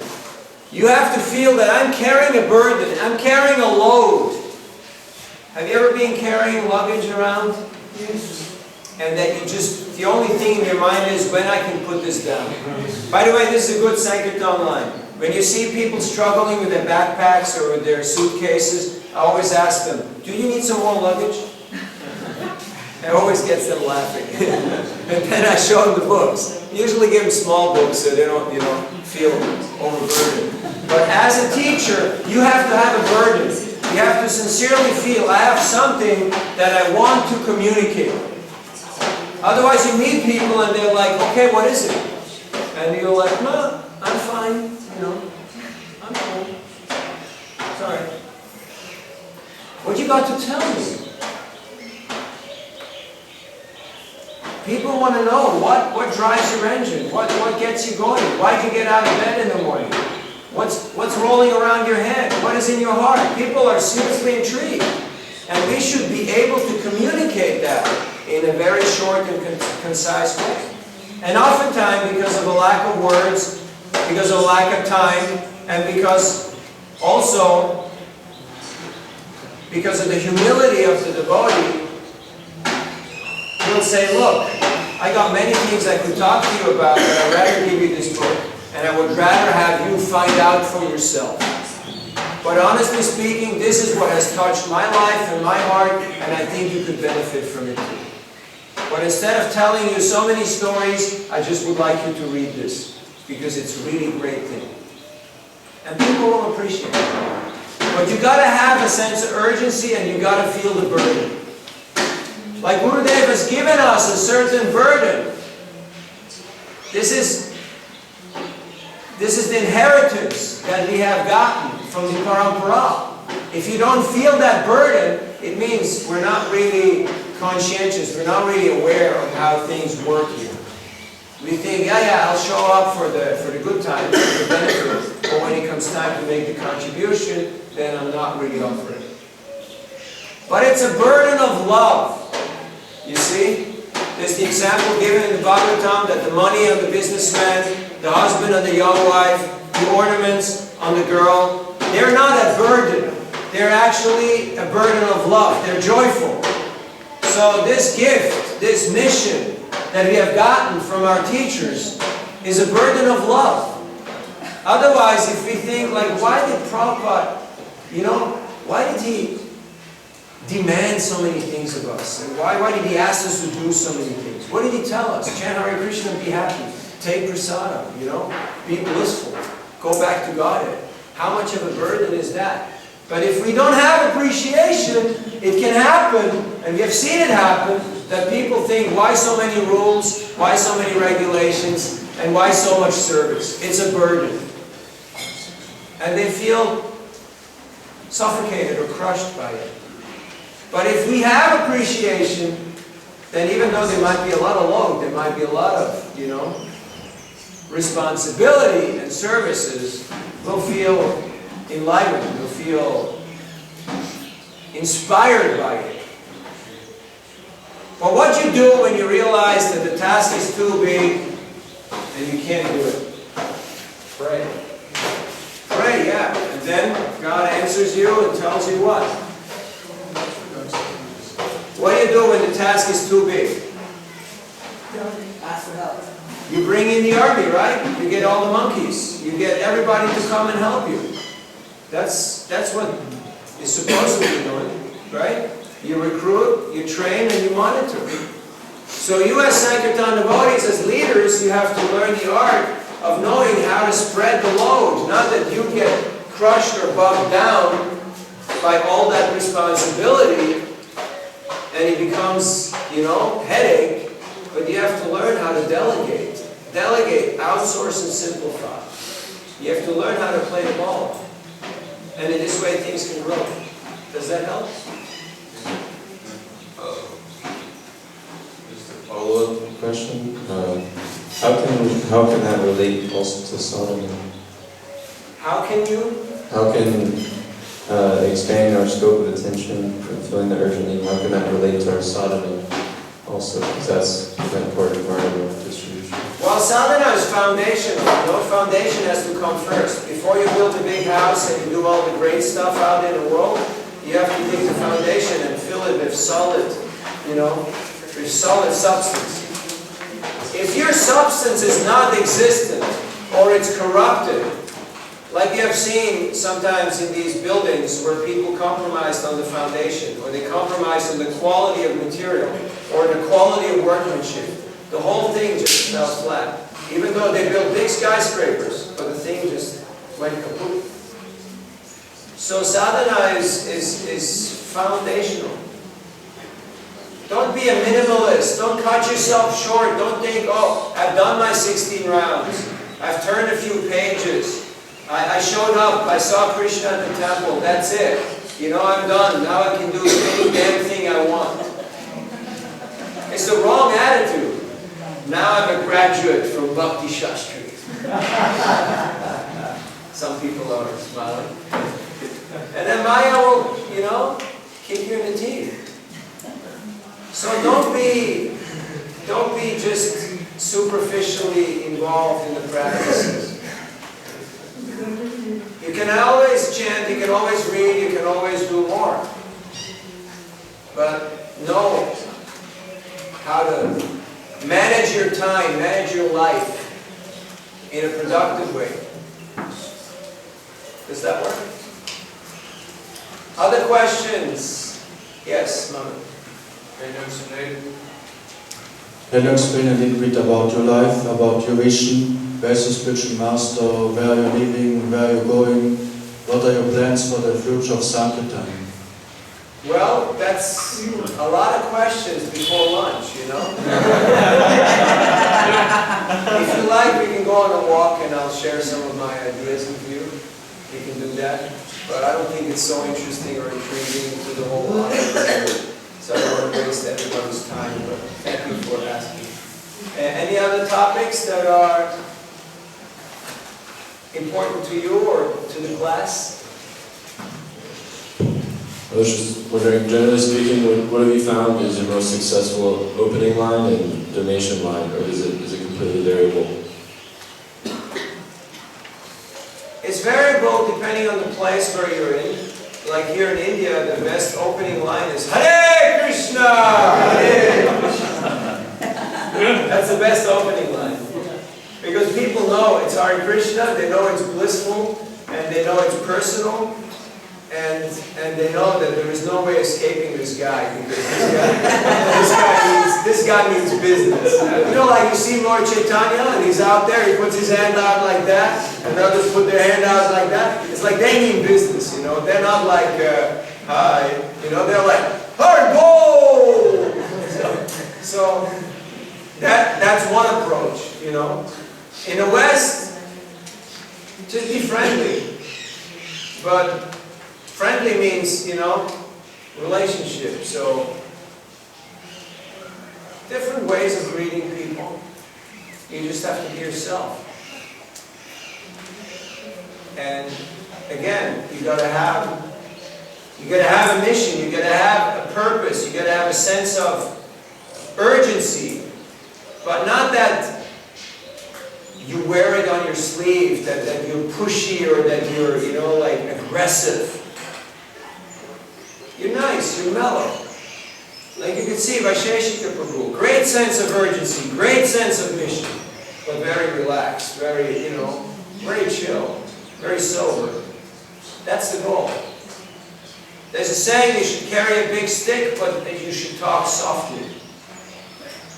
So your appearance can be whatever it is, but you have to learn how to find that language that people can actually tune into. And that's different in different places. In some places people like it straight up, and in some places they like it a little bit more roundabout. So you just have to know how to tune into that frequency of every individual. And till you get to that point, you use mantras, you use certain systems, but as we heard from Deva Madhava yesterday, even the sports world, even the business world, people are moving more and more from the systems approach towards the player approach, towards recognizing what is the need in the audience and making that connection. So I work a lot with that, just trying to see what is the need. And you will see, because you're a conscious soul, and Krishna is in your heart. What's 10:10, Bhagavad Gita?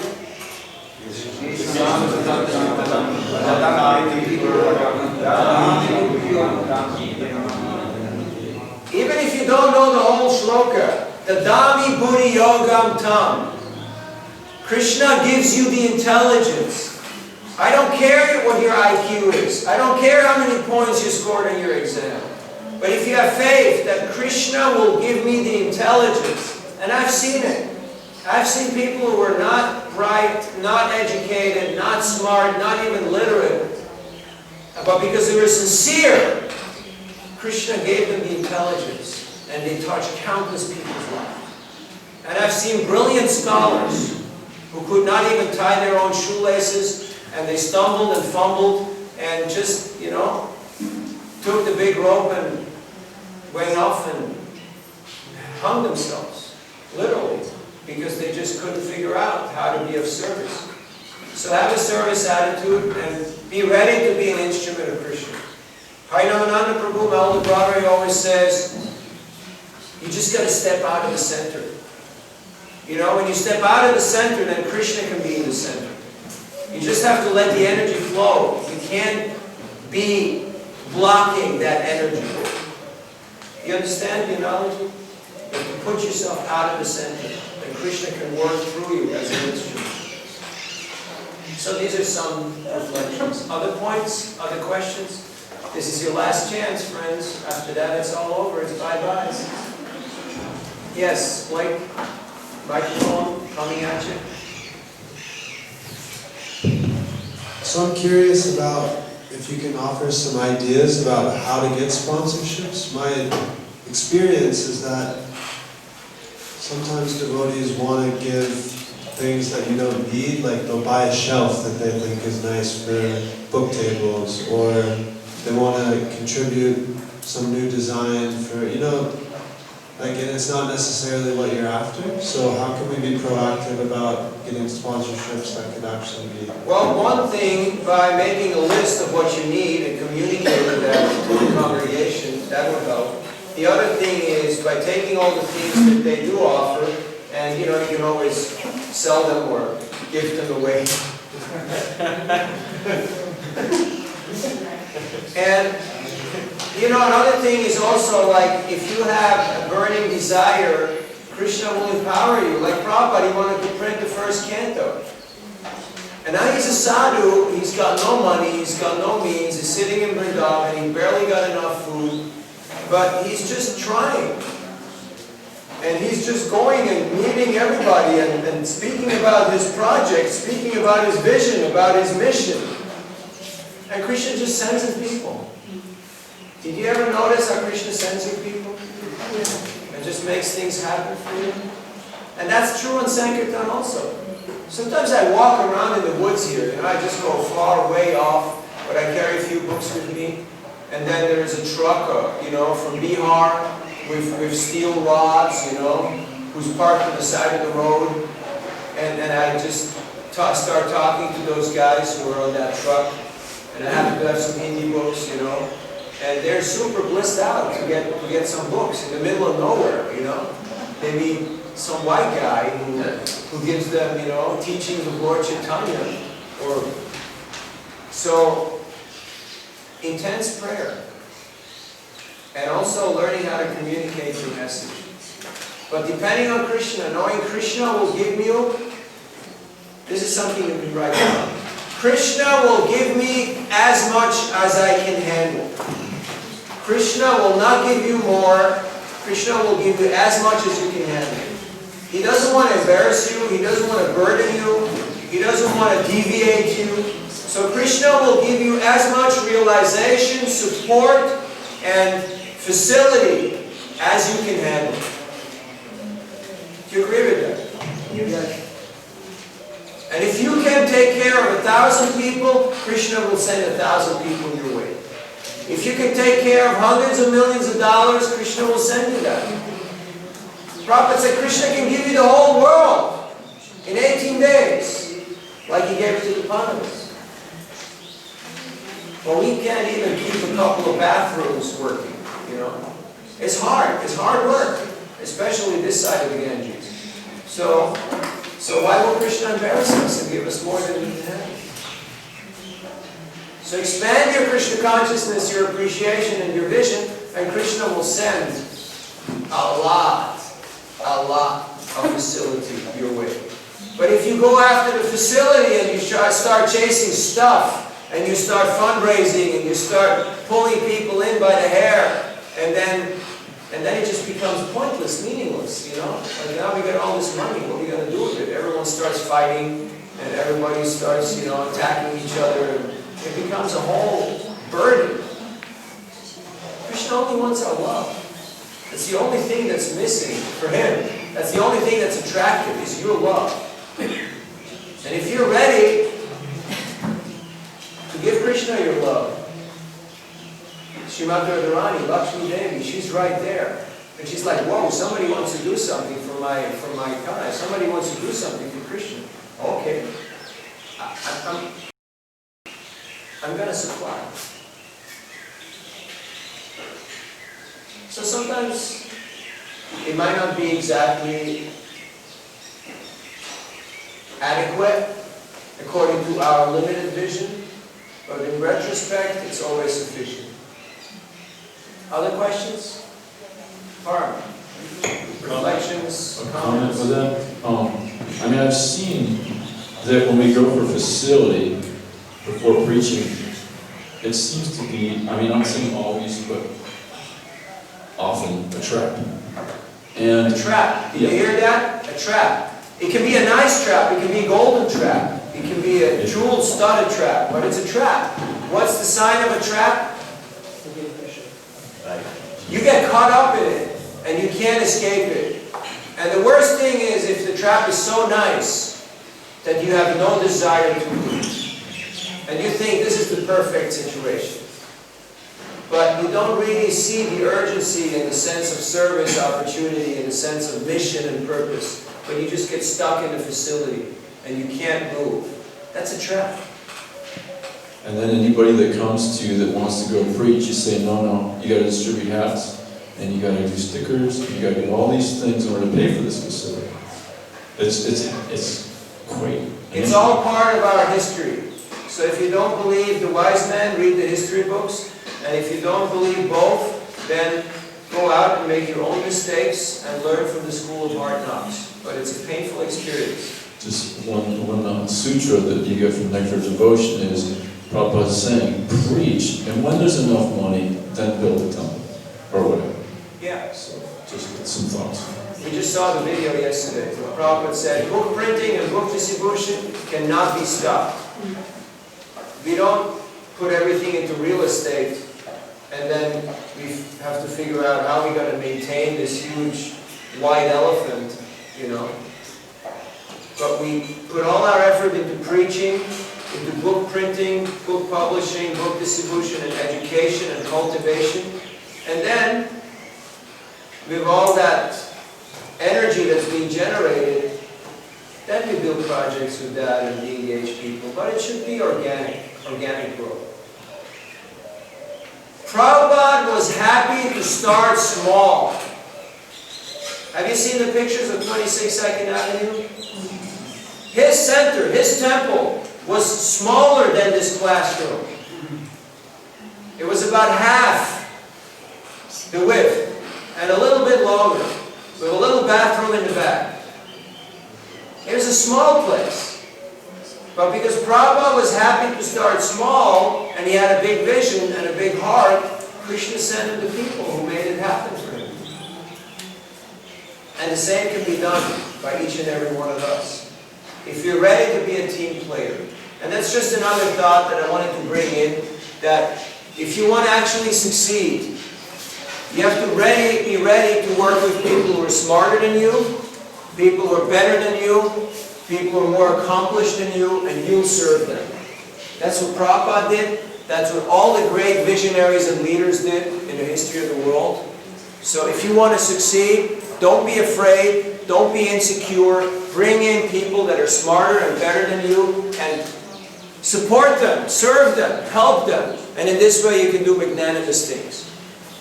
But if you're territorial, if you're insecure, if you think, I own this town, I own this center, I own this zone, and no one can come here, you'll just become another little midget bureaucrat who just thinks small-minded.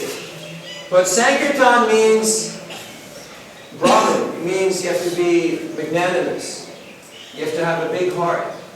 And we learn how to grow our capacity of our heart by giving. By giving, you grow.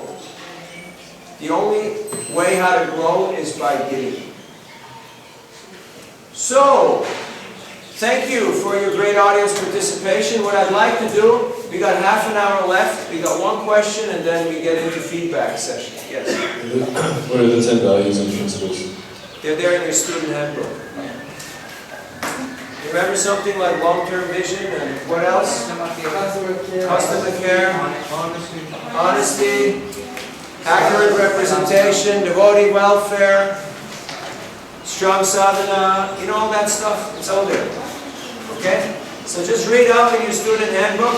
There is a second part of the student handbook. It's the leadership course. We have touched on a couple of points, but not too much because it's a pretty young crowd. But go through it. This is your free gift, value-added benefit. And just, it's a bit of music for the future. If you really want to expand your book distribution, start taking care of other devotees. Start building teams and networks and empower other groups how to distribute books. Even if it's not your score, it's not your glory, but it will be your eternal credit. You can expand your book distribution unlimitedly just by being an exemplary and sincere and blissful Sankirtan devotee. So that anybody who comes in contact with you will only want to have one question in mind. What is that question? How can I be like you? How can I be like you? And that's the buy-in. And that works for Gurukul, that works for Sankirtan, that works for preaching, that works for organization. We got to walk the talk. There's no shortcut, folks. Okay, thank you. On that happy note, I would like to invite some feedback. And how we're going to do this is I will give you some feedback sheets, which I would like you to fill out right now, because otherwise it doesn't happen. And there's 3 categories: what I liked, where the course could be improved, and what I learned most from the course. If you like it, you can put your name on it. If you don't want to, you don't have to. And please take a couple of minutes to fill them in, and then we'll do a little bit of verbal feedback also. Because, as you may have noticed, we didn't exactly stick to the student handbook. We tried to relate more to what are your needs, what are your concerns.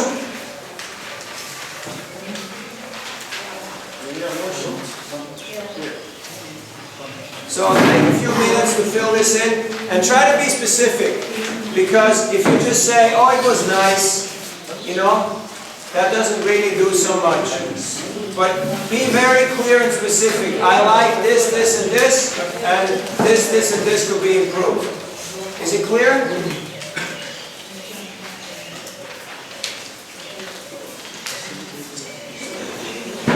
What do you got next to the pen? You got 2 pens here. Please get them back to me. You're good on that. Don't worry about venue day. By sticking it out for decades, and you will win just because you stay in the game. You just keep on doing it for a very long time. If you want to increase, the probably best thing to do is to grow your team. You can also always improve and increase your own distribution, but again, that will be limited according to your capacity and how much you're ready to accept that empowerment by Krishna. Because remember, Krishna will not give you more than you can handle. So our friend Chaitanya, he's doing 100,000 books every year because that's what he does. He's just fully focused. That's all he does. He's figured out how to dedicate his life to that. Some people in India, they do massive sponsorships. They put out massive amounts of books. But you know what? If you give the best you can give, that's 100%. And that's just good enough. So whether that be 1 book, or 10 books, or 1,000,000 books, if you give 100%, that's perfect. So to me, that is large-scale book distribution. And the biggest customer, the most difficult customer is yourself. So give yourself the book every day. Reading Prabhupada's books. Then it will become much easier to distribute them. Did we talk about obstacles? Yes. Enthusiasm and skills? Yes. Association? Yes. Inspiration? Yes. We learned, yeah. Techniques? Something? Yes. Not technique, but techniques, yes. And fanning the spark? Yes. Main secrets? Did you hear enough about secrets? Sure. Something? What else? What other secrets did you hear? Reading. Sadhana. What are other secrets? Mantra. Mantras. Books on meditation. Yes. Impeccable behavior. Good behavior. Connections. Did you make a few connections? Did you meet a few interesting people while you were there? Yes. Did you make a connection with yourself? A little bit? You had a few moments? Okay. Good. Dealing with a variety of people. I mean, we can never have enough of that, you know, dealing with a variety of people and a variety of mindsets. But this mostly happens in real life. You just got to get out there and meet the people, you know. To do it in a couple of hours in a classroom, it's a little bit theoretical, it's a little bit static, it's a little bit dry. In former courses, we used to do a lot of role plays, we used to do a lot of stage performances, but it takes a lot of time and energy. And honestly speaking, it's always never really real. It's always never really natural. So real life happens in real time. So I strongly encourage you, live in the real world, get off the cyberspace, and start dealing with real people, and you will meet all the 400,000 species of human beings. I guarantee you, they're out there, and they're happy to meet you too. So go out and meet them, and see how you can give them the gift of Krishna consciousness. So nothing beats practice, practical experience and exposure. Classroom is good for some things, but not so good for other things. Then, how to be more productive? Did you help with that? Yes. You sure? You got to prioritize your life. You know, if you want to get something done, you got to focus on the few things that are really important. Like sadhana, like your main service.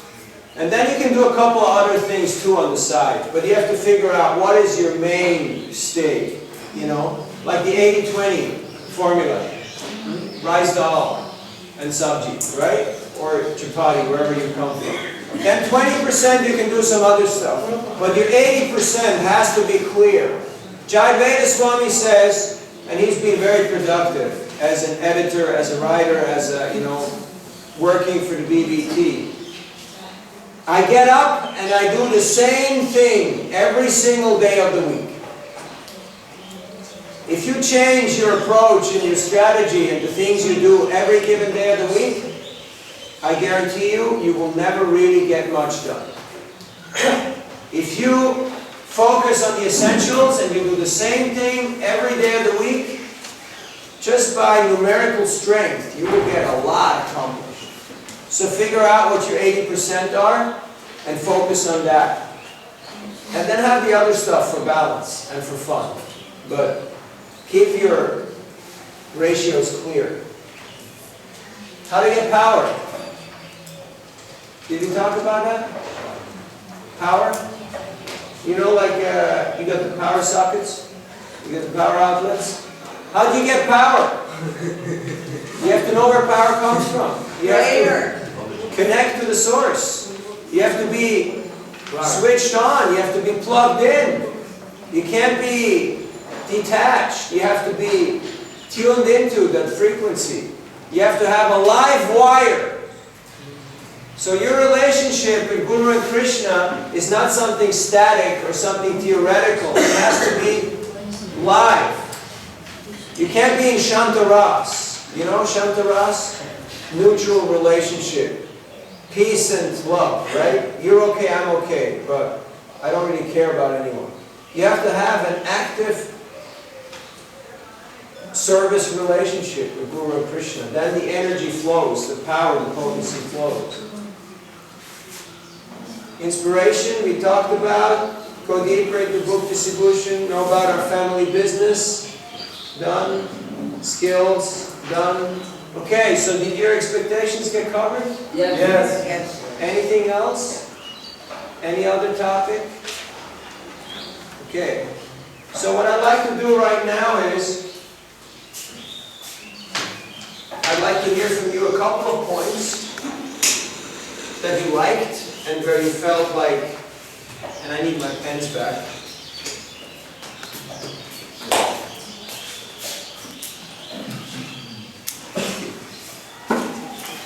Just something that you wanted to share with the class. I mean, you don't have to, but if you like, you can. Just, and I'll give you some feedback also. We got microphones. Wait. Just make it brief and Concise? When we were speaking about leadership, this image came to my mind that I've seen on the internet. So it talks about a wolf pack, and the leader of the wolf pack actually travels at the very back, like meters behind the whole pack. And the weakest are put at the very front of the pack. They set the pace for the rest of everyone else.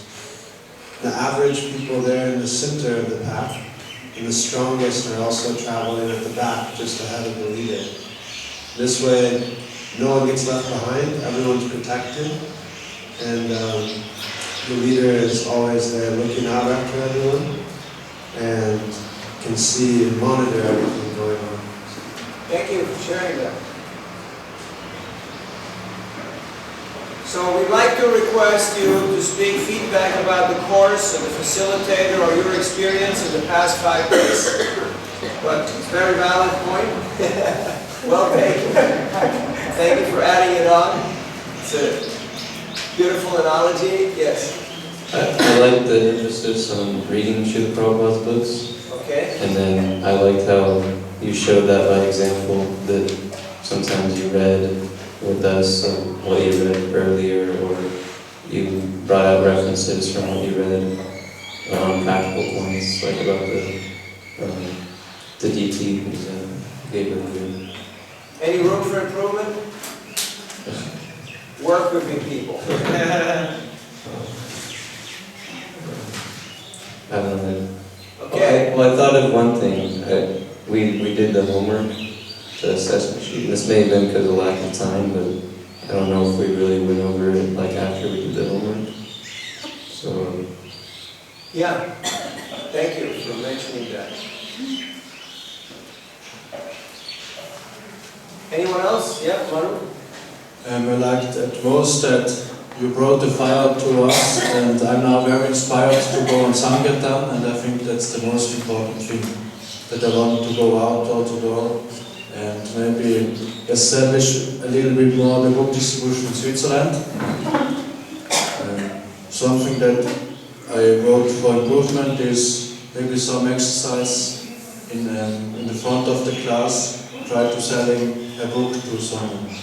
Okay, thank you. Thank you very much, Naveen Prabhu. Now I want to go to fire. I want to go to India. I want to plan. I'll go back to my country. I won't stop with distribution. Especially thank you very much for bringing all the top distributed Sankirtan leaders in front of us. It's a really motivating point.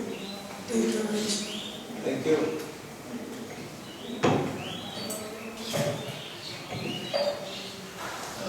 I like the real stories, and I think that more emphasis on Prabhupada's mission and then his stories, so everyone gets a little sort of inspiration from where it all started, basically. Just give more motivation from the real purpose of it all. It seems to be a lot of factual information and stuff, but most people are doing it to feel good about themselves, doing something humanitarian or whatever. But, yeah, I just think... That's the essence. Good. Thank you. In the back, we had somebody. I just saw some hands. Someone. Thank you for giving us this opportunity to have your association and others devotees, all of that here, and also by Yoshika Prabhu. And I like it very much, all your teachings, and most like because you take care of all Sankirtan devotees, how you do that, like giving space, also giving us very good prasadam, and all the facilities like to come and to do this in a free way. So I really appreciate that, and I learned also how to do Sankirtan in different places, like go door to door, how to approach those places, and the mood of the devotees to the Prabhu give us a book free for all of us and share all his experience. So I appreciate it. Thank you. Any room for improvement? Sorry. Okay. Somebody else there? Microphone is over there in that area. I can't wait to go back home and implement what I've learned. Just need to organize myself in a better way so that I can improve my sadhana and then give it back to the people in my team so that they can give it back. Thank you very much. You're welcome.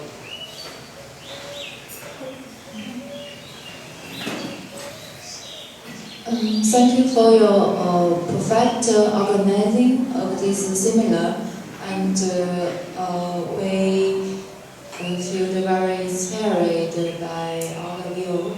And also, the part we like most is the stories you shared about book distribution, and also you invite different senior devotees to share whatever their experience. So we feel very interested. And also, the part I think little improvement is if you can give the list which date, which speaker will share their experience, we will feel more comfortable. Because you know sometimes during this time the schedule is very busy, so we needed to share the time to come here. And also I hope in the future more Chinese devotees can attend this seminar. It's very help a lot, and we feel very grateful. Hare Krishna, thank you. Yes, yes. Okay, Frank. Thank you so much for the invitation and to let us be part of this nice experience. Everything was wonderful for us. I mean, us, my wife and me, okay? And from this course, only something that we can do to improve is not to improve. Maybe there's not room for do this, but maybe in another time we can go like all together, like 1 hour Sankirtan in the main gate, to have the opportunity to be all together and some practical thing all together. Maybe it's not possible, I know, but maybe it can be done in the future. Thank you so much for everything. Thank you. Someone else would like to share something beyond what you've already written that I will hear later on, but if you want to share something with the group. Yeah, I really like your ability to facilitate the open air kind of, the open air kind of brainstorming atmosphere. And I thought you had a great way of navigating through that, making it really relatable for everybody and grasping everybody's attention, using a lot of personal experiences, Shastric views, and just overall common sense, where sometimes we kind of neglect those simple things. And, one other thing I took away was it's not so much what you say, it's how you say it. And in that regard, I feel like you make it really easy to, like, distributing books should be fun and simple and easy. If it's not, you're probably working like the wrong way. And something for improvement, I think somebody already said it, they're kind of like practices or exercises, that we can actually take these ideas and try them out like firsthand. Thank you. Somebody else? Last chance. You already said it. Talk afterwards. I think your seminar was proof that book distribution makes a quality of making personality. Honestly. All your fine-tuning of consciousness by the activity of book distribution, quality care, and applying all this, the product you see the quality of the seminar. So not to mention your humongous knowledge base and experience. And personally, I really beyond appreciate you continuing with book distribution, showing that it's worth doing. as opposed to activity. And now, you know, it's when somebody switches, unless they actually have something more productive to do, it's making a statement that book distribution isn't that important, isn't that fun, isn't that worth doing. So by you continuing to do it, really proves all that wrong. And I really appreciate that. Thank you. Hare Krishna. So thank you for giving me feedback. Yeah, there's a few points that I wanted to mention. It's been an interesting week with all of you. I was honored and excited. Can you hear me there in the back? Okay. So, as I mentioned, it's a very varied group here in Mayapur, always. Demographics, where people come from, age groups, levels of experience. It's like 360 teaching, so it's not easy as of such. I hope we did justice and there was enough in it for all of you to make it worthwhile. I was very inspired to see most of you for the whole course, and some of you just whenever you could. So thank you for showing up, and continue to show up, because we vote with our feet. That's the strongest statement that we make. I get very inspired to see devotees from all walks of life taking interest and taking courage and making plans to dedicate their lives to book distribution. I realize we've cut it short on a few corners. We could have had more practical exercises, agreed. And also, in former years, we did go out with the devotees, but that can still happen, like this afternoon. I personally, this year, was just swamped because I just got off finishing my degree and doing a whole bunch of other things, so the schedule was just very pressed.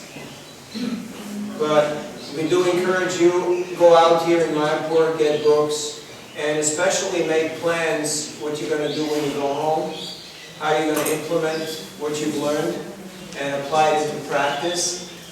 And I would hope you're using the reminder of the day to put pen to paper and make practical plans of how you will implement this and how you will increase your outreach and your inreach also. List of speakers we didn't publish because I didn't know when they would show up, because they're all busy people and we just had to go with their schedules, and also want to keep it spontaneous and that moment of surprise that you don't really know what to expect. So I'd like to thank also our recording team here, Vaishnav Seva Prabhu and Shrisha Prabhu, who have done the broadcast for the first time. We've been broadcasting on Mayapur TV and on ISKCON Desire Tree, both live. And we'll also publish the videos in decent quality on YouTube, so you can have access to that. If you would like to receive a link, you can put your email there. Personally speaking, I'm honored and humbled to meet all of you and excited to see your dedication, your vibrance, your knowledge and taste for this practice and for the service of book distribution.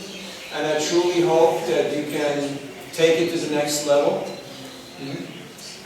and expand your own Krishna consciousness and your preaching, your outreach. I'm fully convinced that the sky is the limit, that Krishna will give you whatever you're capable of receiving and sharing.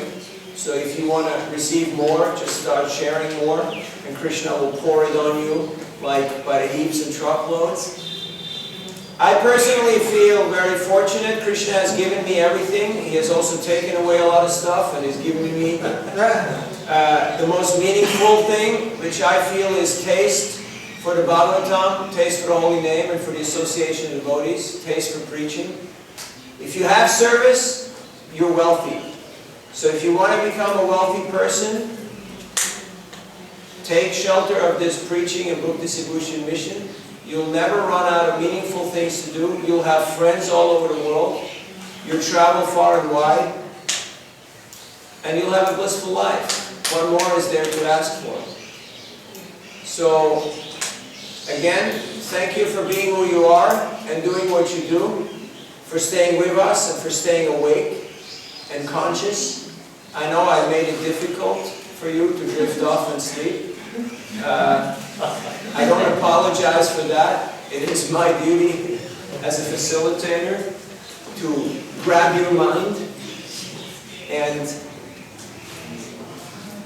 Sankirtan happens in the moment. You have to be in the moment.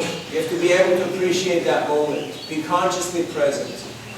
And Krishna is the one who gives us that ability. So, keep on doing what you're doing and don't stop for no matter what reason. All the excuses are lame excuses. And they're boring. If you want to have a blissful life, just make Sankirtan, the study and the practice and the distribution of Prabhupada's books your 80%, and don't worry about the other 20%. It'll all come out in the wash. As long as the positive overweighs and overrules, the rest, the little side noises, the little distortions and innuendos, they can be tolerated. Life can be quite tolerable if you have a mission and if you have a life. And that is the life of Krishna consciousness.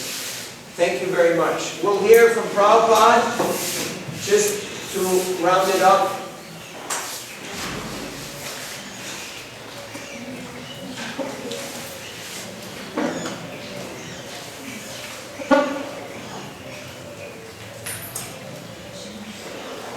I should say I need the sound.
I was wandering in the street and some of the boys saw me and gradually he came to me, and actually I did not try anything but work in this institution. The boys, most of my students, they were as an experiment, we say a secret, but they are different.